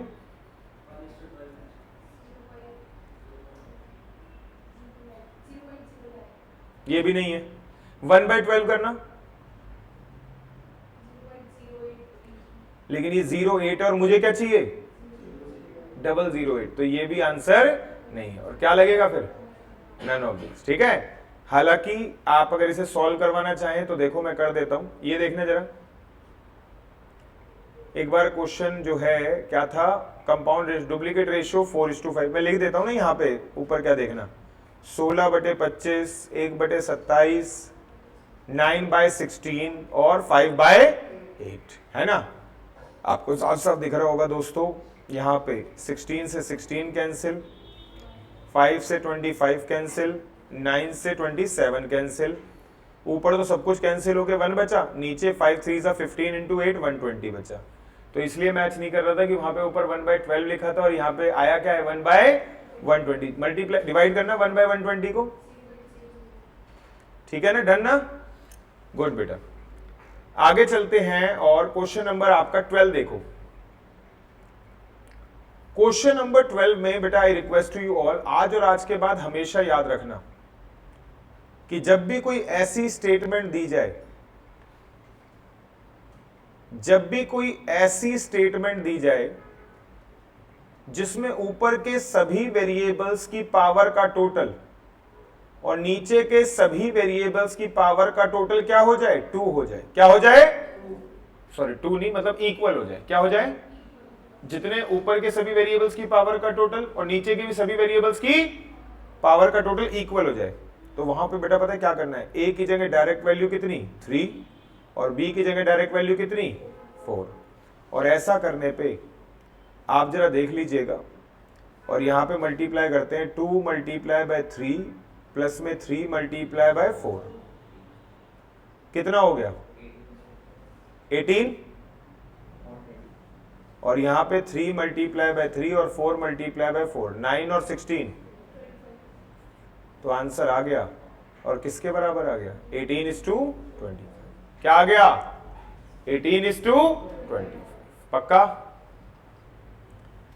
आगे देखिएगा, 2 numbers are in the ratio 2:3। 2 number 2:3 की रेशियो में है, अगर 4 सब्ट्रैक्ट करा जाएगा। ये रुको, पहले मैं 12th वाले जैसे और क्वेश्चन कराता हूं। यहां पे देखो जरा,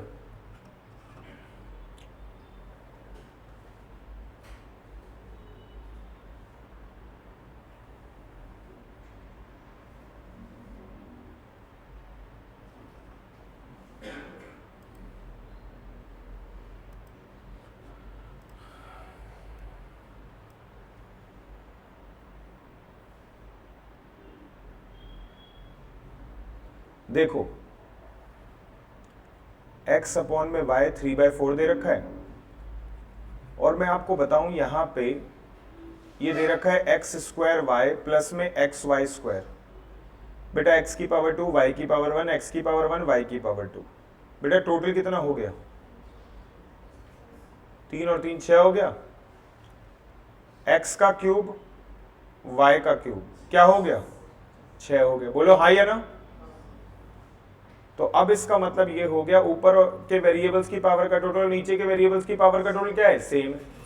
बेटा देखना x², x की वैल्यू कितनी है 3 × 3, y की वैल्यू, x की वैल्यू, y की वैल्यू।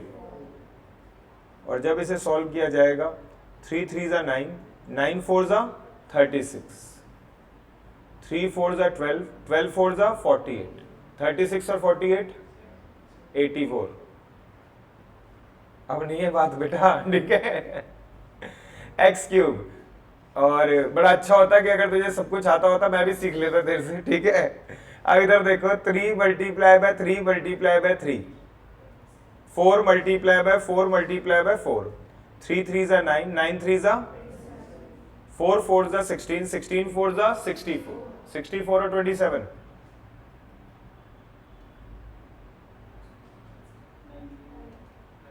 91। ठीक है। देखो कभी भी यहाँ पे इस बैच के अंदर कभी भी डरने ये मत करना कि सोच रहे गलत ना हो जाए इसलिए बताएंगे नहीं, अरे होने दो।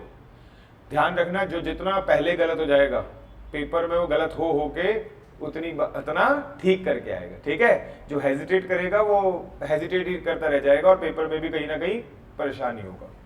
यहाँ पे लेकिन आप सबको पता है कि रेशो को सिंपलेस्ट फॉर्म में लिखते हैं, तो यहाँ पे आपका कितना हो गया 12 और ये कितना हो गया 13, तो आपका आंसर आ गया। और कौन सा 12:30। क्या कंडीशन बताइए, ऊपर वाले सभी वेरिएबल्स की पावर का टोटल और नीचे वाले सभी वेरिएबल्स की पावर का टोटल क्या हो, सेम हो। क्या हो दोस्तों, पता है क्या है, मैं रीजन बताता हूं, मैं रीजन दे रहा हूं आपको कि क्यों हो रहा है ऐसा। तुमने अभी क्या नोटिस करा, x² y प्लस में xy² अपॉन में x³ प्लस में y³। बोलो हाँ या ना। बराबर किसके आ गया ये 12 अपॉन में 13 के। बोलो ठीक है। आओ इसे सॉल्व कर दो, देखना सभी क्रॉस मल्टीप्लाई कर दूं।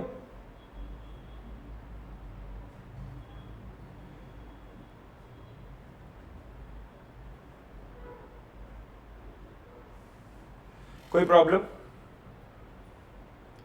अब एक काम करते, इसको इधर ले आता हूं और इसको इधर ले जाता हूं। क्या हो गया 13x² y कितना बेटा जी, माइनस, और ये हो जाएगा 12y³ माइनस 13। कोई प्रॉब्लम बोलो, क्या करूं, x² कॉमन ले लेता हूं, 13y माइनस, और यहां पे y² कॉमन ले लेता हूं, सॉरी बेटा सॉरी, और यहां पे आपका 12x कॉमन ले लेता हूं, यहां पे कितना y² कितना हो जाएगा माइनस। अब यहां पे अब जरा देखो, कहीं ना कहीं इन दोनों में कुछ कॉमन दिख रहा है, नहीं, एक मिनट रुको, कुछ और सोचते हैं, और यहां पे हमें कुछ कॉमन बना के कैंसिल करना चाहिए। मैंने ये वाला लिया था ना 13x² और 12x³ है, चेक करते हैं, अगर मैं ये वाला लेता हूं 13x² माइनस का 12y³, 12x³ और ये कितना माइनस का 13। अब चेक करते हैं शायद कुछ कॉमन बन जाए, y कॉमन लिया, अंदर क्या हुआ माइनस, और यहां पे क्या कॉमन आ सकता है, कितना हो जाएगा,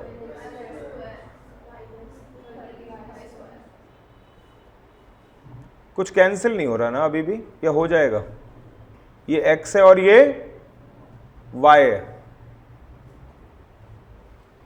एक मिनट, कोई मिस्टेक तो हमने करी नहीं है, 13x² 13y², ठीक है, कुछ कॉमन आना चाहिए तब जाके क्या होगा आपस में कैंसिल, वहां गलती हो गई।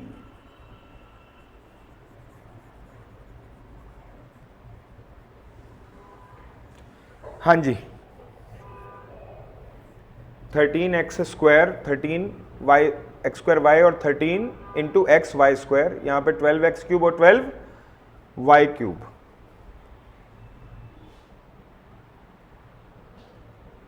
अगर कॉमन लिया, कॉमन भी मल्टीप्लाई नहीं होगा, चलो एक बार देखते हैं, यहाँ पे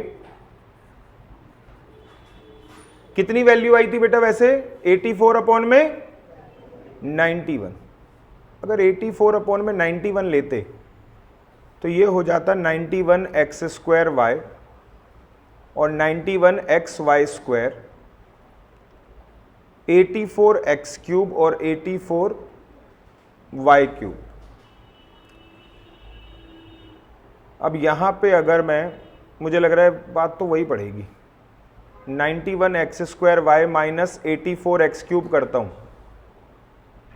और इस तरफ 84y³ माइनस का 91xy² करते हैं, क्या कॉमन ले सकते हैं, x², 7 ले लेते हैं, और क्या ले लेते हैं, कितना आएगा बेटा 13y माइनस 12x, और यहाँ क्या बनेगा, उल्टा ही आ रहा है अभी भी, 7y² करा तो कितना आ गया 12y माइनस, कहाँ अटक रहा है, क्योंकि ये दोनों जब तक कैंसिल नहीं होंगे तब तक x और y की वैल्यू नहीं आएगी।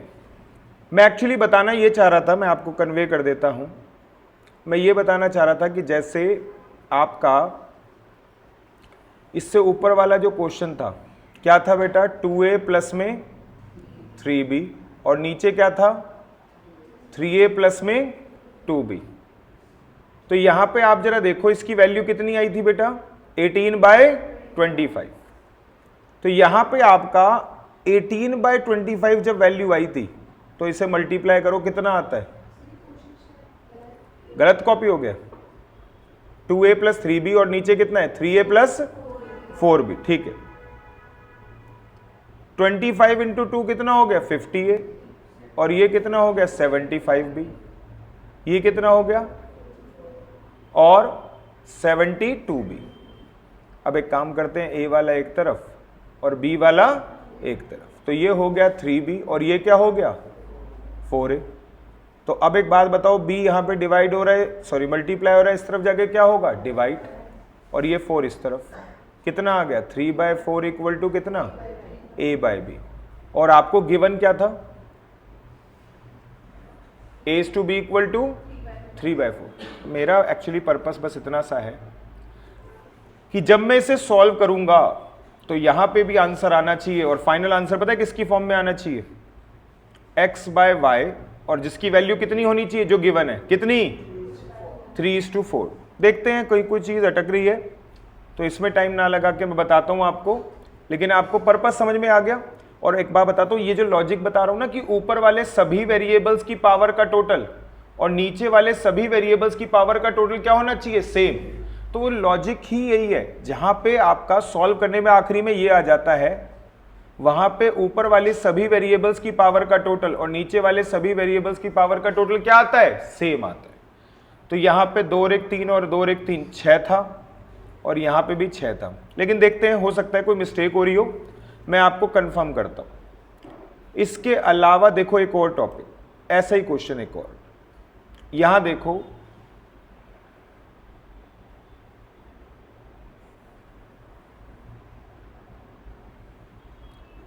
और यहां पे आपका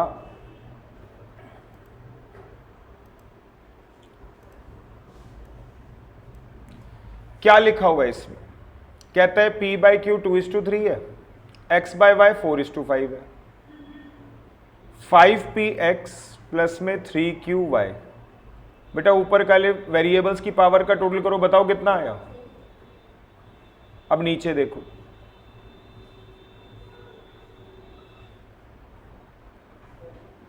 वेरिएबल्स की पावर का टोटल नीचे कितना आया, करो जी, 5 मल्टीप्लाई बाय p की जगह x की जगह q की जगह y की जगह, बेटा कितना आया ये 10 × 4 40, 9 × 5 45, 40 और 45 कितना हो गया 50। इसके अलावा 10 multiply by 2 multiply by 4, 4 multiply bye 3 multiply by 5, करना जरा, 10 × 2 20 × 4, 4 × 3 12, 12 × 5 60। ठीक है, ये 80 हो गया, ये 60 हो गया, कितना हो गया। कट सिंपलेस्ट फॉर्म में बताया था, सिंपलेस्ट फॉर्म में लिखते हैं, करो लिप सिंपलेस्ट फॉर्म में, 5 से डिविजिबल है 70, नीचे कितना आ गया, पक्का। और आपका आंसर किसके बराबर हो गया, सी ऑप्शन, पक्का। तो आपका ऐसे जितने भी क्वेश्चंस होते हैं उसके पीछे का जो शॉर्टकट हमने निकाला था, ये इसके पीछे का लॉजिक ही यही था कि आपका बेसिकली अगर इन्हें वैसे सॉल्व किया जाए जैसे हम करते थे तो सबका आंसर क्या आ जाता था, जैसे a/b, x/y, p/q। तो हमने नोटिस किया, लेकिन ये तब होता था जब ऊपर वाले सभी वेरिएबल्स की पावर का टोटल और नीचे वाले सभी वेरिएबल्स की पावर का टोटल क्या हो, सेम, है ना। अगर सेम नहीं होता था ना तो फिर क्या होता था कि जो आखिरी में वैल्यू बचती थी वो ऐसे बचती थी कि x/, में कितना y², x/, में कितना, एक की वैल्यू ज्यादा और एक की वैल्यू, तो फिर वो जो फाइनल आंसर था वो अप्लाई नहीं हो पाता था। खैर मैं इसे बताता हूं आप लोगों को। इसके अलावा आगे देखिएगा, क्वेश्चन नंबर आपका, आइए जरा देखते हैं कौन कौन से क्वेश्चन करें, 12 तक करें ना हमने। चलिए आगे देखिएगा, बड़े आराम आराम से पढ़ो, और जैसे कि मैंने कहा जल्दी अपने आप में हो जाएगी, अपने आप तेज करना शुरू कर दोगे। जब चीजें आती होती है तब ऑटोमेटिकली तेज हो जाती है।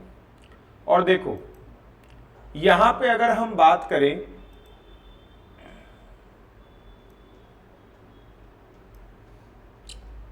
क्या लिखा हुआ है,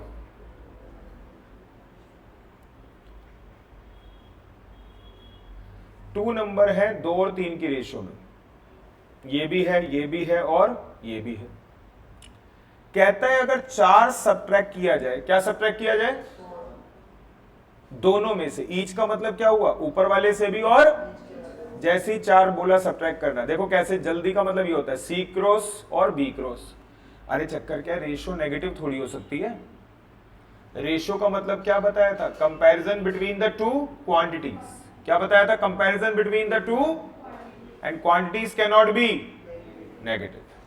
तो ये भी कैंसिल, और यहाँ पे देखना 4 में से 4 क्या 0, ये भी कैंसिल, बस एक ही ऑप्शन बचा, अदरवाइज नन ऑफ दीज है। तो ये 2 और 3 की रेशियो में है, हाँ है। इनमें से 4 माइनस करो, 12 और 20, इनकी रेशियो निकालना 3:2, और हमें चाहिए भी क्या था, यही तो बोला है, 4 माइनस करने के बाद दोनों की रेशियो क्या हो जाएगी 3:5। स्कूल पे के तरीके से ये नहीं करने बैठेंगे हम। स्कूल में जैसे ऐसे क्वेश्चन आते थे तो हम क्या करते थे, रेशियो क्या दे रखी थी, और 4:6 है ना, हम मान लेते थे कि नंबर क्या है, ये 4x है और ये 6x है।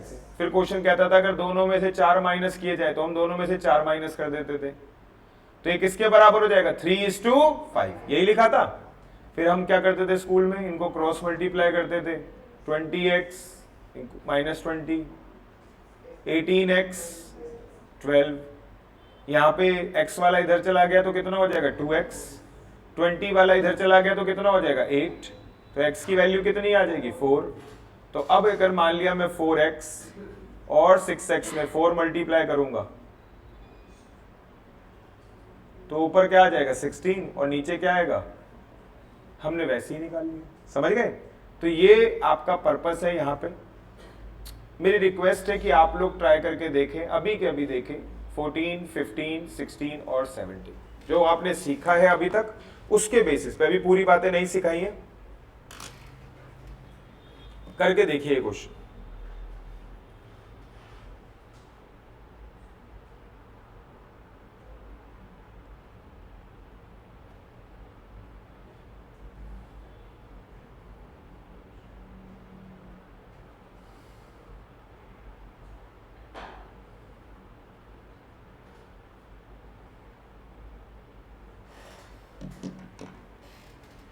आंसर नहीं बताएंगे आप लोग, क्योंकि फिर जो कर रहा होगा उसे दिक्कत होती है।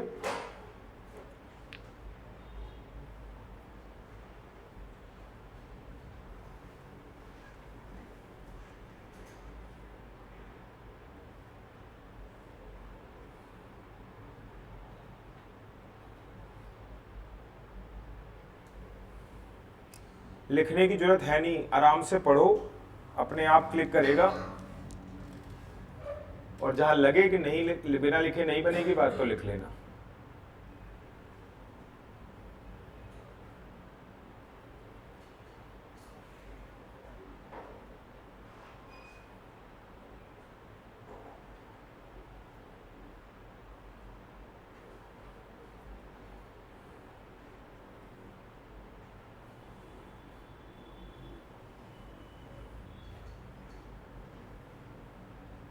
कौन सा कर रहा है साहिब, 14th, बहुत स्लो चल रहा है यार, कोई बात नहीं, देखते हैं। मुस्कान कौन सा कर रही हो बेटा, चलिए कोई बात, very good. Urvi, very good, अच्छा ठीक है। पता चला मैंने पूछा से कौन सा करी, 17, मैंने कहा बहुत बढ़िया करी, शुरुआती 17 से करिए, ठीक है मजाक कर।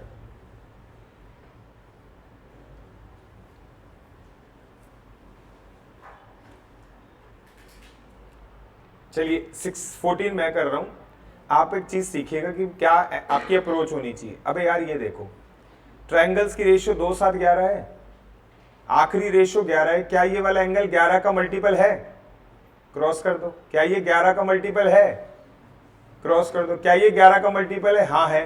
तो तीनों में 9 की मल्टीप्लाई करके देख लो, क्योंकि 99 तभी आएगा ना, इसमें 9 मल्टीप्लाई करा।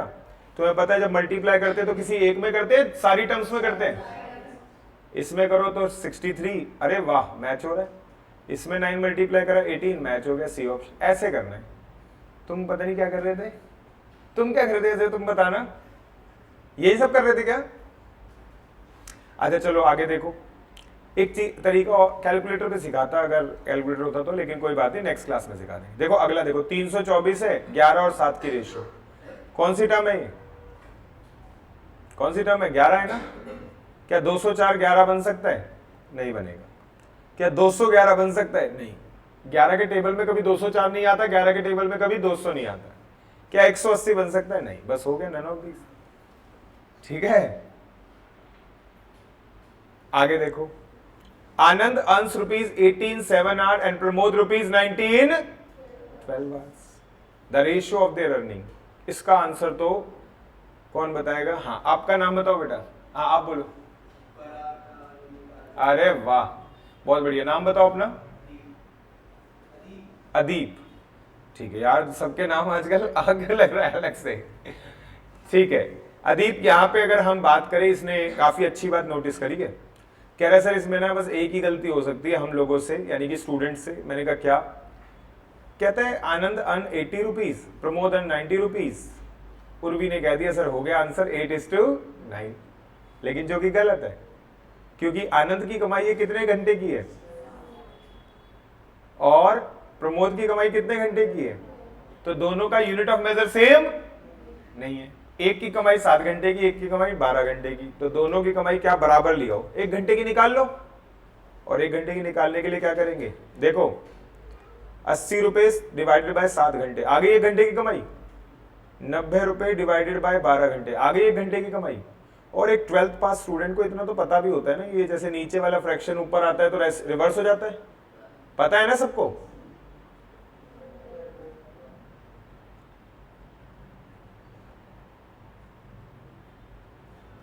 ऊपर कितना है ना, नीचे कितना। अच्छा, ये सब दिमाग लगाना पड़ेगा अगर कैलकुलेटर का यूज नहीं करोगे तो। अदरवाइज कैलकुलेटर में तो क्या करता मैं, 80 divide by 7 multiply by 12 divided by 90। Decimal में आता फिर मैं वही चेक कर लेता किससे मैच कर रहा है, दिमाग नहीं लगाता। बाकी चॉइस है, कैसे भी कर सकते हो। आंसर कौन सा हो गया? 32:30, 17 तो करोगे, जल्दी बताओ। ये क्या, किसने बोला? अदीप। नहीं, नन ऑफ दीज नहीं है। या पता नहीं, शायद है, याद नहीं आ रहा। आपका नाम क्या है सर? विकास। विकास, क्लियर हो रही है जो बातें बता रहे हैं अभी? यहां पे देख क्या कह रहे हैं, 2 नंबरों का रेशियो 7:10। तुम्हें पता है ना ये 10 का रेशियो नहीं है, 10 से नहीं कटेगा ना, ये डेसिमल आ जाएगा, इसलिए मैंने ए को क्या कर दिया, क्रॉस। ये कट जाएगा 10 से, कितना आएगा? तो इधर 29 मल्टीप्लाई करूंगा तो 290 बन जाएगा, तो इधर भी तो 29 मल्टीप्लाई करूंगा, चेक करना 185 आ रहा है, तो इसका मतलब ये भी आंसर नहीं है। विकास ठीक है ये बात? इसके अलावा विकास 350, हाँ 10 से डिविजिबल है, क्या मल्टीप्लाई करना होगा? तो यहां भी 35 मल्टीप्लाई कर, कितना आ रहा है? आ रहा है 245, बस यही आंसर है। ठीक है असाहिब, क्लियर है ये बात? एक मिनट और देखो, एक काम करो, अभी के अभी करो, 23, 24 और 25 करो। 22 तो मैंने करवा दिया ना, 23, 24 और 25 करो अभी। सॉरी,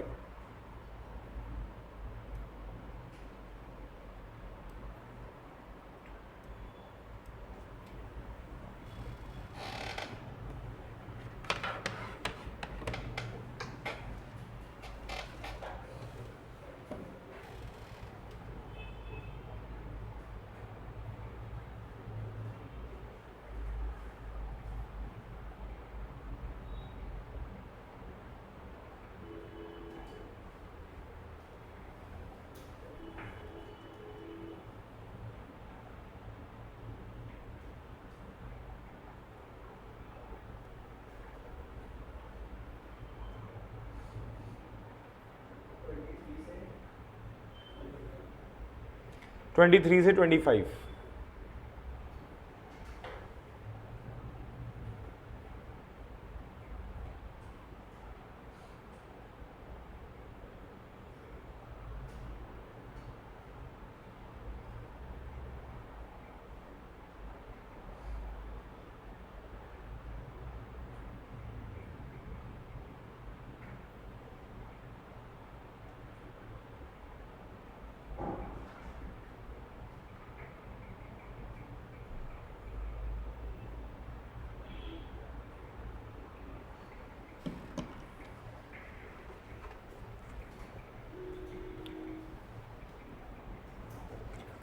23 हो गया, 24 कर रहे हो, किसका हो गया, 25 कर रहे हो, वेरी गुड। क्या नाम है आपका बेटा? शिवम। शिवम पीछे वाले क्वेश्चन तो क्लियर थे, ठीक है। 23 हो गया तेरा, बहुत।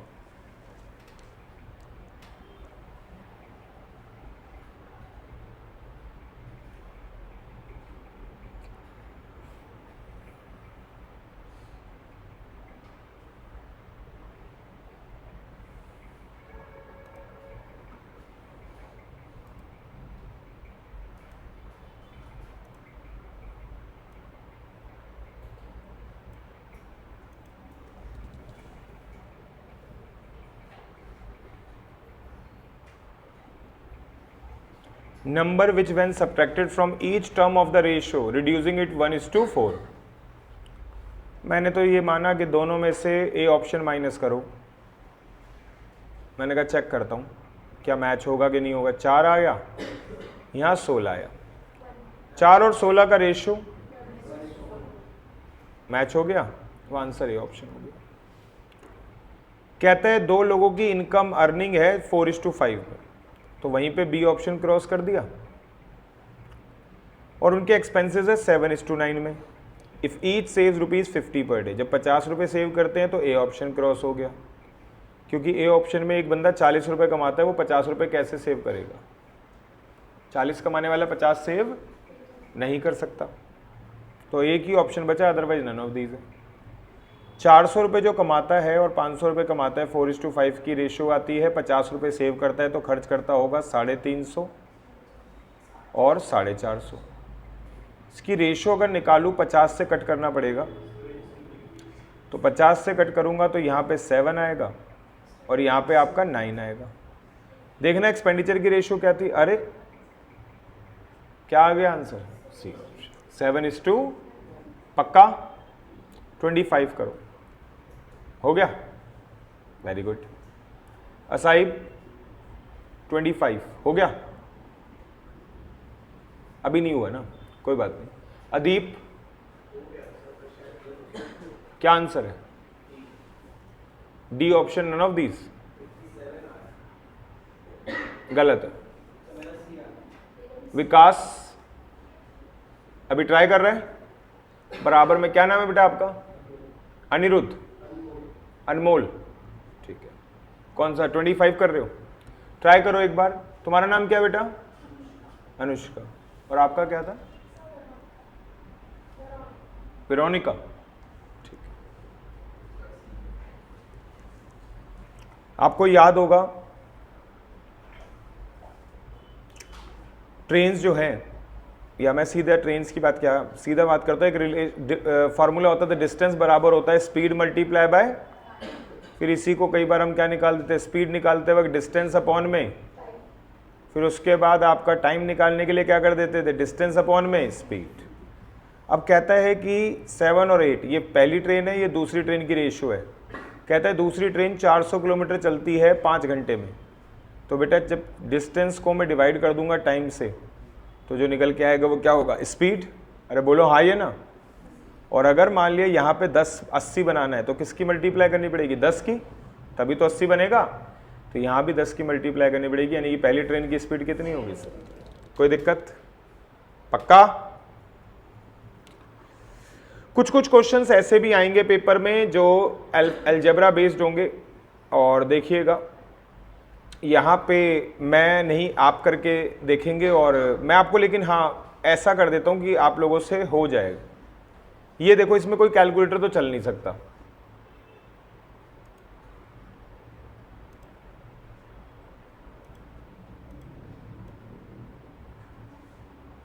देखो यहां पे लिखा हुआ है P/Q is the sub duplicate ratio of. अब P/Q जो है वो क्या है, सब डुप्लीकेट रेशियो है। किसका सब डुप्लीकेट? किसी रेशियो का निकालने के लिए क्या करते हैं, उसका स्क्वायर रूट कर देते हैं। क्लियर है? तो इसका सब डुप्लीकेट निकाला तो वो किसके बराबर आया, P/Q। दोस्तों आप सबको पता है, बचपन से पढ़ते आ रहे हो, जो नॉन मैथ्स है वो याद करें दोबारा से, जब ऐसी सिचुएशन आती थी कि एक तरफ स्क्वायर रूट और एक तरफ विदाउट स्क्वायर रूट, तो एक ही स्टेप होता था, स्क्वायरिंग बोथ साइड। याद है स्क्वायरिंग बोथ साइड? तो इसका मतलब अनुष्का यहाँ पे आपका पी स्क्वायर और यहाँ पे आपका क्यू स्क्वायर हो जाएगा, और ये आपका p माइनस एक्स स्क्वायर और q माइनस एक्स स्क्वायर हो जाएगा। तो अब इसके बाद अनुष्का एक ही स्टेप बच जाता है, क्या बेटा? क्रॉस मल्टीप्लाई करना। और तेरे को बेटा जी क्या करना है फिर ना, क्रॉस मल्टीप्लाई करके एक्स स्क्वायर वाले एक तरफ रख दियो, विदाउट एक्स स्क्वायर वाले एक तरफ। अरे समझ रहे हो बात को? क्योंकि तुम्हें वैल्यू किसकी निकालनी है? एक्स स्क्वायर की। जल्दी से खुद से करो, या चलो ये वाला मैं कर देता हूँ, इससे अगला तुम ट्राई करना। क्रॉस मल्टीप्लाई करेंगे तो ये हो जाएगा पी स्क्वायर इंटू में क्यू माइनस का पी स्क्वायर और एक्स स्क्वायर, ये हो जाएगा पी इंटू का क्यू स्क्वायर और माइनस का क्यू स्क्वायर इंटू में एक्स स्क्वायर। तो इसका मतलब ये हुआ कि आपका यहाँ पे अगर पी स्क्वायर क्यू और माइनस का P into Q square, P square x square minus का क्यू स्क्वायर एक्स स्क्वायर, तो अगर पी क्यू को ले लेते हैं कॉमन तो पी माइनस क्यू बच जाएगा। यहाँ पे आपका एक्स स्क्वायर जो है वहाँ पे आपका P square minus Q square हो जाएगा। सबको पता है, बिल्कुल बेटा सही सोच रही हो आप। इसका मतलब ये हुआ कि आपका p इंटू क्यू और ये p माइनस क्यू है, मैं कोई भी स्टेप भी स्किप नहीं करूँगा, तो ये हो गया p माइनस क्यू और कितना p प्लस क्यू, क्योंकि जिससे सबको दिक्कत ना आए। p माइनस क्यू से p माइनस क्यू, क्योंकि तुम्हें एक्स स्क्वायर की वैल्यू निकालनी थी, तो ये p प्लस क्यू उस तरफ जाके क्या हो गया? डिवाइड हो गया, और आपका आंसर किसके बराबर? क्लियर है? चेक करें ऊपर है कोई आंसर? यस, नीचे ही दे रखा है पी क्यू अपॉन में p प्लस क्यू। अब अगर ये हो जाता है तो क्वेश्चन नंबर 21 करना, लेकिन थोड़ी सी हेल्प करूंगा, अब इस बार लिखूंगा नहीं, अब बता रहा हूं। 21 में लिखा है 2s/3t is the duplicate ratio of this. तो डुप्लीकेट में क्या करना होता है? स्क्वायर करना होता है। एक बात ये बता दी। इसके बाद ना सुनो, बच्चे को ये समझ नहीं आता कि सर इस क्वेश्चन में करना क्या है। जैसे पिछली बार वाला तो फिर भी ठीक था, उसमें पूछा गया था एक्स स्क्वायर निकालना है, इसमें कुछ पूछा ही नहीं गया। तो नीचे ऑप्शन में देखो, पहला ऑप्शन क्या है? P square equal to 6st। दूसरा ऑप्शन क्या है? p equal to 6st। तीसरा ऑप्शन क्या है? यानी कि हर जगह आप देख रहे हो तुम्हें p की वैल्यू निकालनी है या p स्क्वायर की, जो निकल जाए। तो ये दिमाग में रख के आप क्वेश्चन सॉल्व करो। और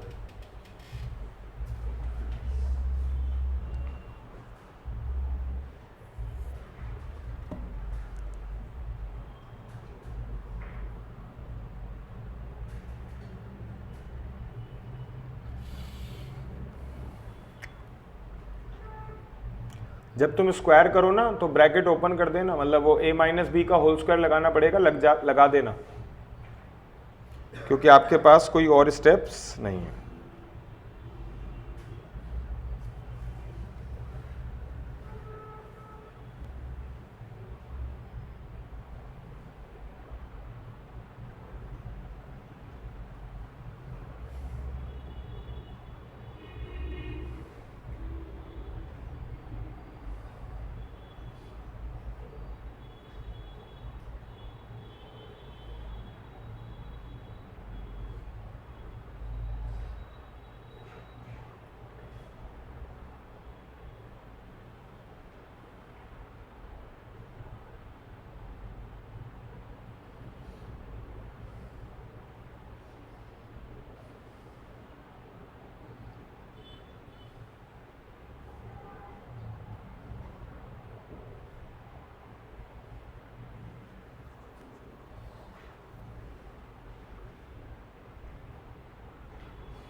हो गया बेटा?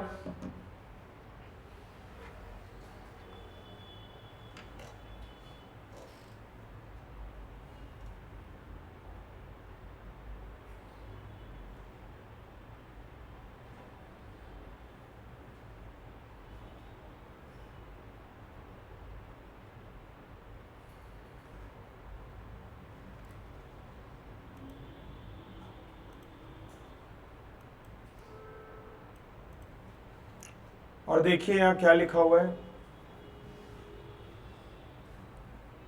2s:3t is the duplicate ratio of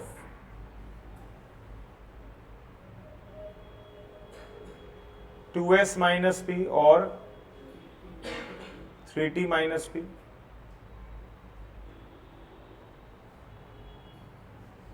to S upon में 3t और ये हो गया था 4s² प्लस में पी स्क्वायर माइनस का 2ab करूंगा तो 4ps। आ रही है बात समझ में यहां तक? 9t² प्लस में p स्क्वायर माइनस का 6pt हो गया। अब यहां पे आपका मल्टीप्लाई करते हैं तो ये हो जाएगा आपका, क्रॉस मल्टीप्लाई करेंगे तो ये क्या हो जाएगा आपका 18st² प्लस में 2p² माइनस का 12pst।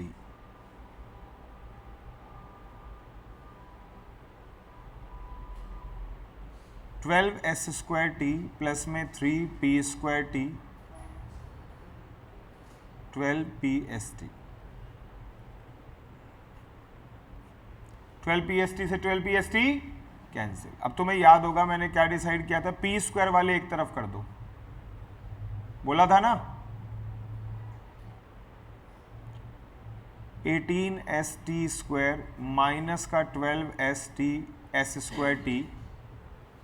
और ये हो जाएगा 3p² माइनस का 2p²s। ऐसा करने के पीछे एक ही वजह है, आप लोगों को ऑलरेडी पता है कि मुझे यहाँ पे p² की ही वैल्यू निकालनी है। अब यहाँ पे 6st कॉमन लेते हैं तो ये हो जाएगा 3t और यहाँ पे क्या बच जाएगा 2s।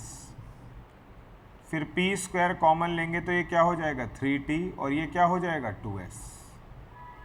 बेटा ये तो कैंसिल होता हुआ दिख रहा है कि नहीं दिख रहा? तो p² इक्वल टू किसके बराबर आ गया 6st। कौन सा ऑप्शन है देखो, किस किसने खुद से कर लिया था? 1 और 2। बाकी आप लोगों से कहाँ गलती हो रही थी? या अच्छा आपने सब डुप्लीकेट कर दिया, चलो कोई बात नहीं, आपने कोई कैलकुलेशन मिस्टेक हुई, चलो खैर कोई बात नहीं, हो जाती है कई बार। समझ में आ गई? तो दोस्तों आज के लिए इतना टॉर्चर बहुत है, ठीक है। और अगली क्लास आई थिंक क्लियर था जितना बताया सभी को। आप जो है ये जो एक्सरसाइज है, जो नॉन मैथ्स हैं वो दोबारा से भी करने की आदत डालें। सेम चीज़ को जो क्लास में करवाई जाए दोबारा, क्योंकि तभी तुम बाकियों के बराबर बहुत जल्दी आ पाओगे। एक चीज़ बता देता हूँ आप लोगों को, जैसे आपका ये जो असाइनमेंट है इस समय पे मैं बता रहा हूँ,